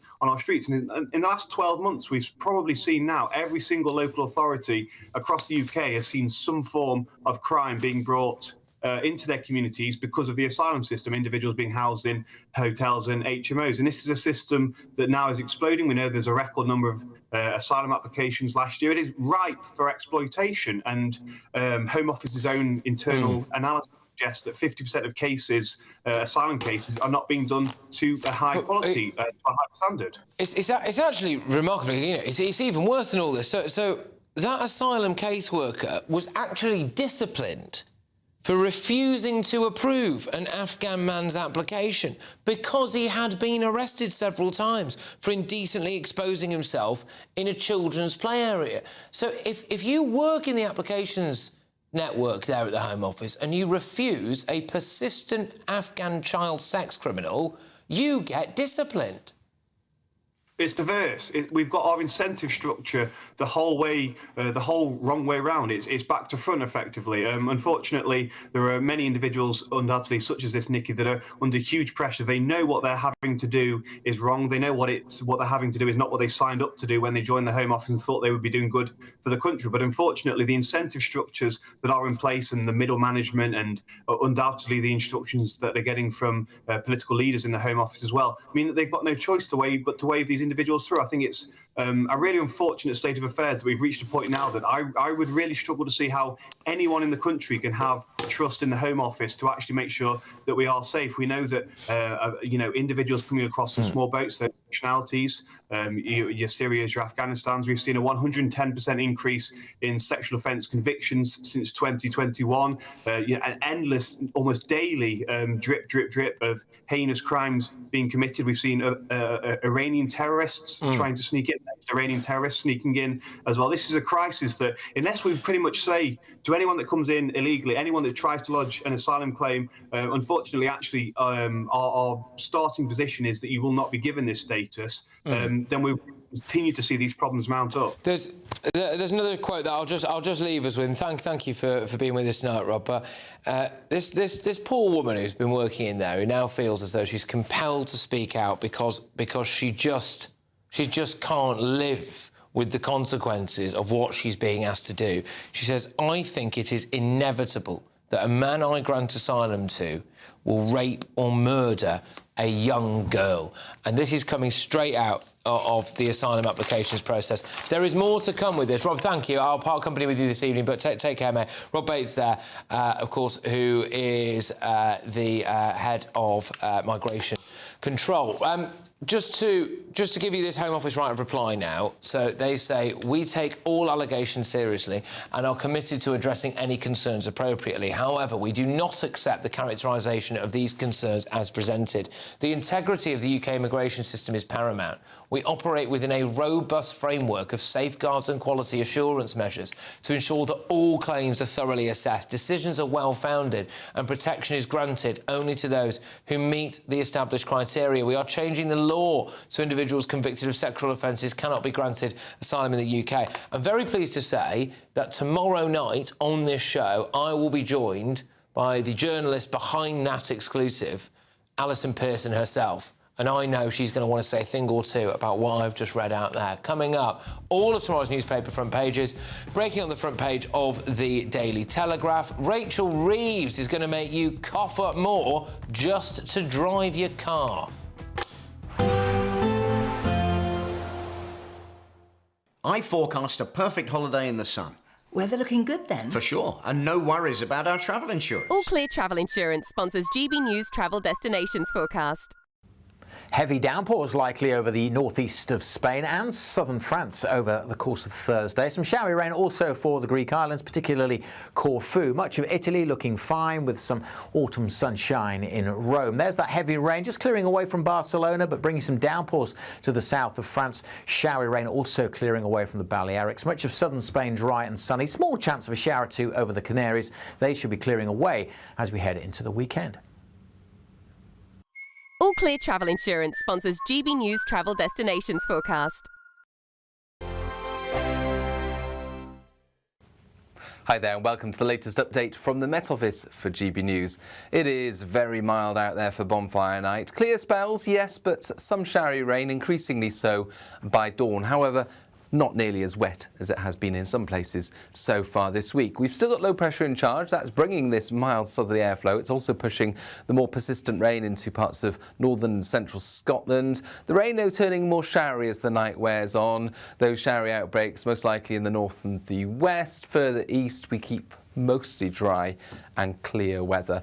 But whether you've got the clear skies or the cloud or the rain, it's going to be a mild start to Thursday. Temperatures remaining in the mid-teens in places. It's also a cloudy start for many, particularly across parts of Scotland and Northern Ireland, where there'll be some outbreaks of rain. Clear spells further south, some sunshine first thing, but areas of cloud and some showers starting to spread back into parts of the south and the west of England and Wales. Best chance of some sunshine, I suspect, will be across North Wales and Northern England before we get into this cloudier zone through Scotland and Northern Ireland, although some cloud breaks are likely for the northeast of Scotland as first band of rain clears Shetland. Then on Thursday afternoon, well, it's a real mixed bag out there. Areas of cloud and showers, some heavy downpours for parts of West Wales into the southwest, eventually pushing into Northern Ireland, northwest England and southwest Scotland. One or two showers elsewhere, but mostly dry with some sunny spells and with light winds, feeling pleasant in the sunshine with temperatures at 17, even 18 Celsius. Showers from the word go on Friday, but also a decent chance of some sunshine, especially in central and eastern parts, ahead of this system that brings some heavy and persistent rain in from the west and southwest into Northern Ireland, Wales and the southwest of England, clearing through by the time we start off the weekend. So Saturday looking like the best bet for dry and fine weather. You want to know what's really going on in the corridors of power? Labour don't know what to do with you half the time, and that makes you quite lethal in the chamber. Get behind the headlines with Chopper's Political Podcast. Join me, Christopher Hope, as I sit down with the great and the good of British politics. We'll see where this ruling takes us. These are the stories shaping our nation. Chopper's Political Podcast, available now on all platforms. Listen in and stay ahead. Decisions made in Washington aren't just shaping America, they're shaping Britain too. From migration to global security, from crime to health. Whatever happens in the White House today will be felt in your town or city tomorrow. That's why The Late Show is live from Washington, D.C. Cutting through the politics to show you what it all means for Britain. The Late Show live every night at midnight. Only on GB News, Britain's news channel.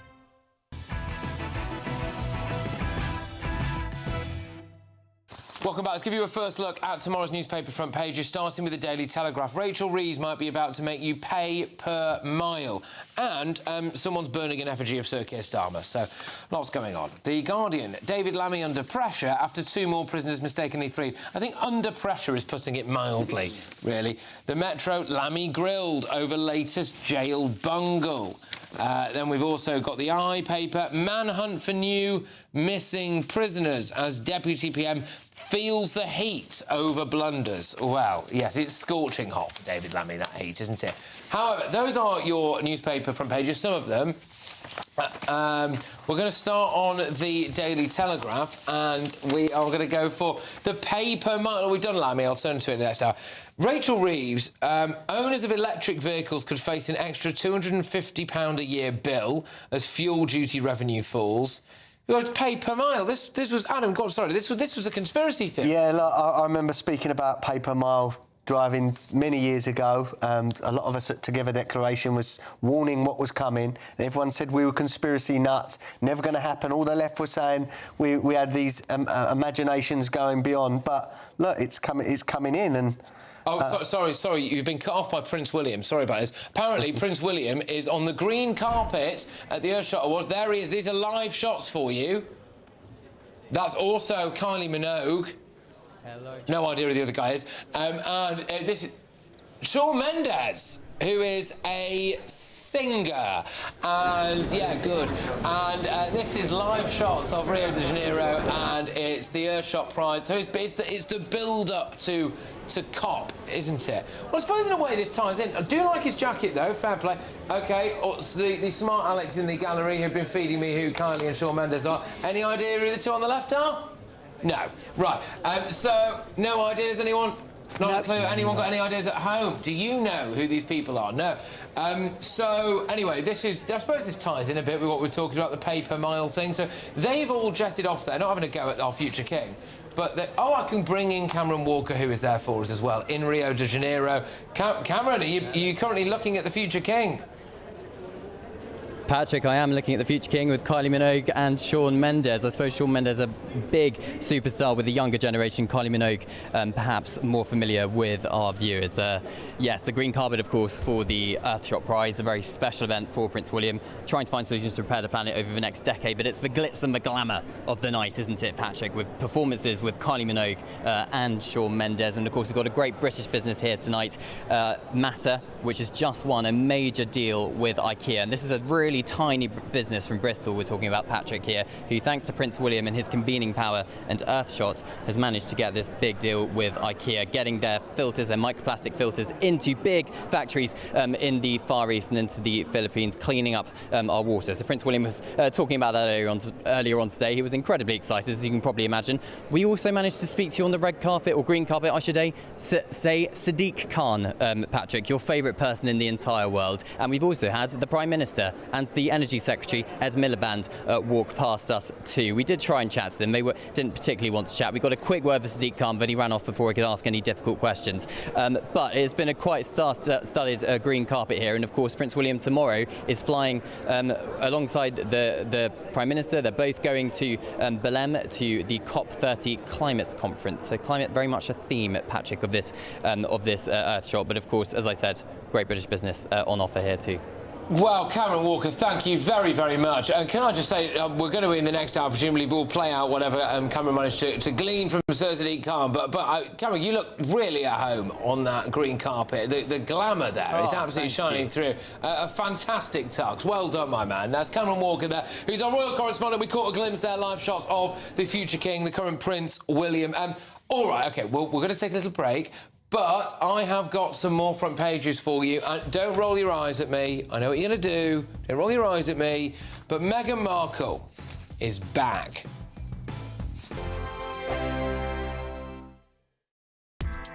Join me, Nana Akweer, for an informative, interactive news programme with a difference. It's fun. No, he didn't say that, Dave. I'm so surprised. I think there's an element of truth to that. Join me from 3 p.m. every weekend, only on GB News, Britain's news channel. GB News Breakfast, every day from 6 a.m. Back at home, Buckingham Palace is in talks to find a new home for Sarah Ferguson as discussions continue over Prince Andrew's future. Well, the pair still share the 30-room Windsor residence alongside the late Queen's corgis. But according to the Sun newspaper this morning, Prince Andrew gave the King an ultimatum, demanding that he should be given Frogmore Cottage for himself and Adelaide Cottage for Sarah Ferguson. Well, this comes as the King was heckled by his brother's links to Jeffrey Epstein during a visit to Lichfield Cathedral in Staffordshire yesterday. Here's what happened. How long have you known about Andrew and Epstein? Have you asked the police to cover up for Andrew? Have you asked the police to cover up for Andrew's trials? What do you think? Should the MPs be allowed to debate the royals in the House of Commons? Oh, shut up. Well, the crowd turned on that protester. They did. You can see it there. You can see it there. Yeah. You can see there's a time and a place for everything. But that's not about the King, or it's not about the scandal. That's about him. That's about Big Mouth in the crowd there, just wanting attention for himself. Jack Stokes, let's get the opinions now of Royal Commentator. Jack, Jack, what did you think about that heckling that went on yesterday? Hi, Yeoman. Yeah, no, well, we've seen this time and time again, haven't we? I think we saw it, the last time we saw it was at the late Queen's funeral. There was a heckler at that, and they got shut down quite quickly as well. It's unfortunate, and, you know, the King's not done anything wrong. He's actually trying to go about his day-to-day work. He's still sort of struggling on as he always has. You know, he's a real hard worker, and he doesn't need to hear that kind of situation when he's trying to deal with it probably behind closed doors. GB News, the People's Channel. Westminster, the ultimate clique. And you're fighting like rats in a sack. But here on the Camilla Tominey Show, we ask the questions the establishment media is too scared to ask. OK, let me ask you a straight question, because I know you're a straight-talking politician. Whether it's net zero, illegal immigration or law and order, nothing is off limits. You had the power then. Yeah, as I and say, now you've lost it. That's the Camilla Tominey Show, a politics show that's fearless. But no, let me finish my question if you don't mind, because it is my show. Sundays at 9:30, only on GB News, the People's Channel, Britain's news channel.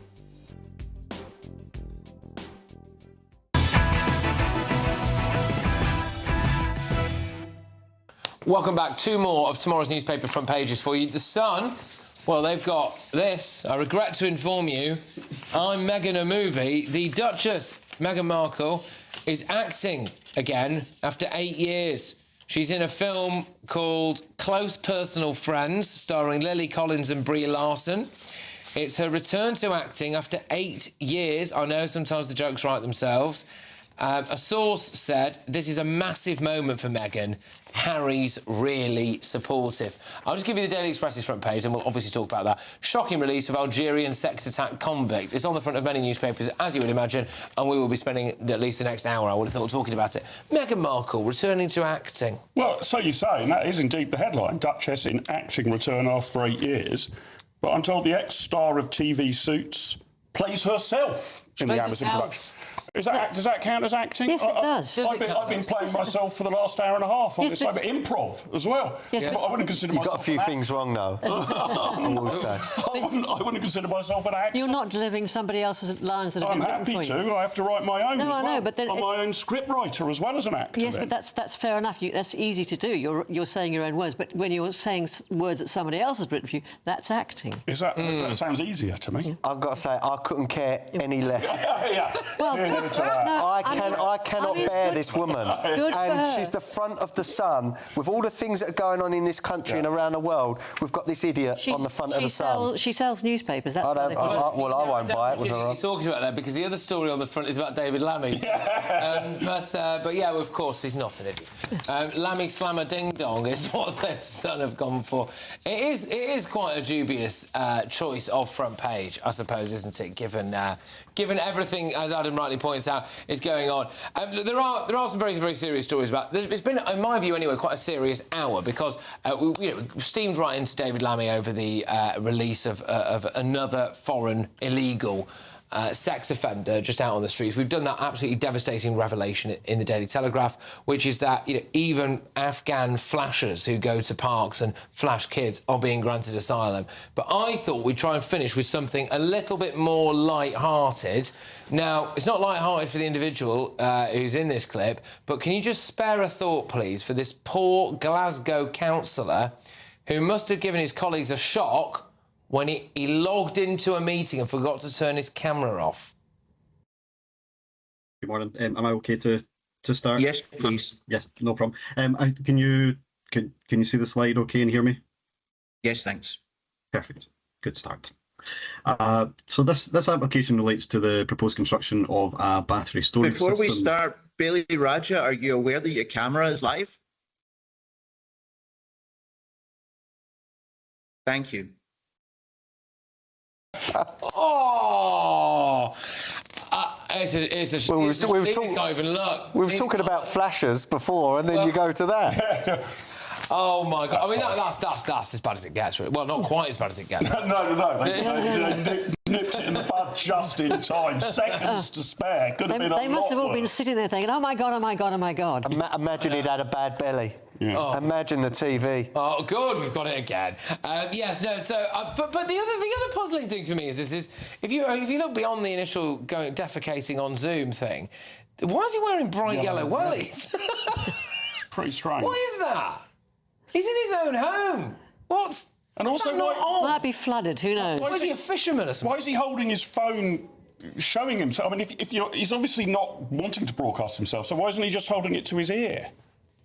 I just find it utterly baffling. I mean, it's the cardinal sin, isn't it? If you're on a Zoom call, just don't do anything like that. Just do not do it. Absolutely not. But then if you look at he's not in the first flush of youth, so technology is not, you know, his friend particularly, I would have thought. No, fair enough. Although using the word flush there, I think was possibly just quite deliberate. Yeah, I'm deliberate, of course. Of course.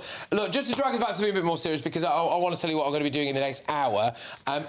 David Lammy, of course, had an unmitigated disaster in the House of Commons earlier today. There is currently an Algerian sex offender who's on the loose somewhere. It comes after the Ethiopian sex offender that we accidentally released, and then we had to pay to leave. The Daily Express's front page, shocking, release of Algerian sex attack convict.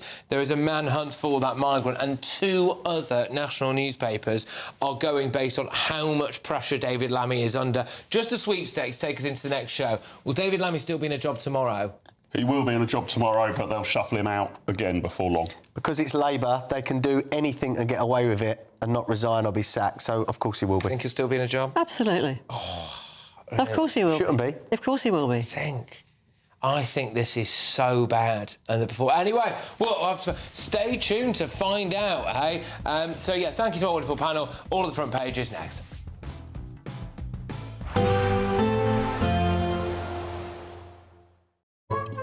Today's outlook: cool, calm and completely horizontal. Boxed Aircon sponsors the weather on GB News. Hi there and welcome to the latest update from the Met Office for GB News.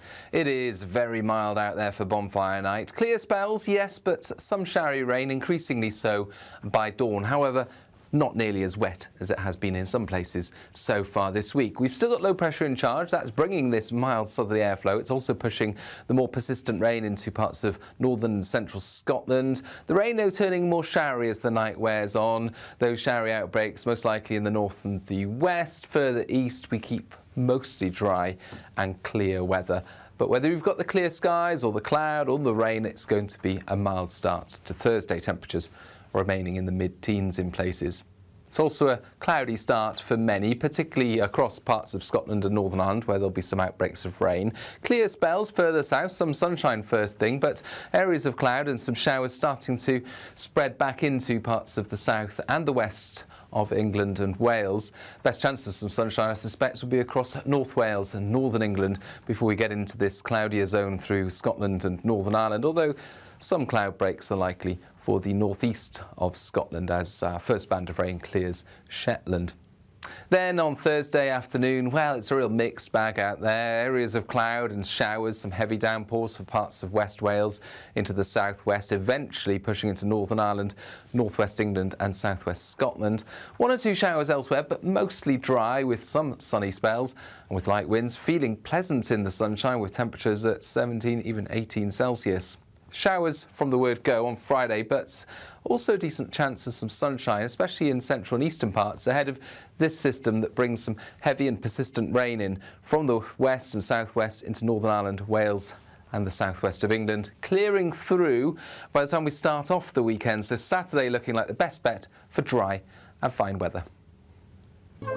Today's outlook: cool, calm and completely horizontal. Boxed Aircon sponsors the weather on GB News. At least 2 national newspaper front pages are acknowledging how much trouble David Lammy is in and the possibility that he might have to be sacked or resign. We're going to go big on the Lammy disaster. Rachel Reeves looks like she's going to make you pay per mile in your car. Do you remember when that used to be called a dangerous conspiracy theory? Another conspiracy theory that has, of course, come true. Meghan Markle is back. She's acting again. When did she stop? But no, she's back. She's acting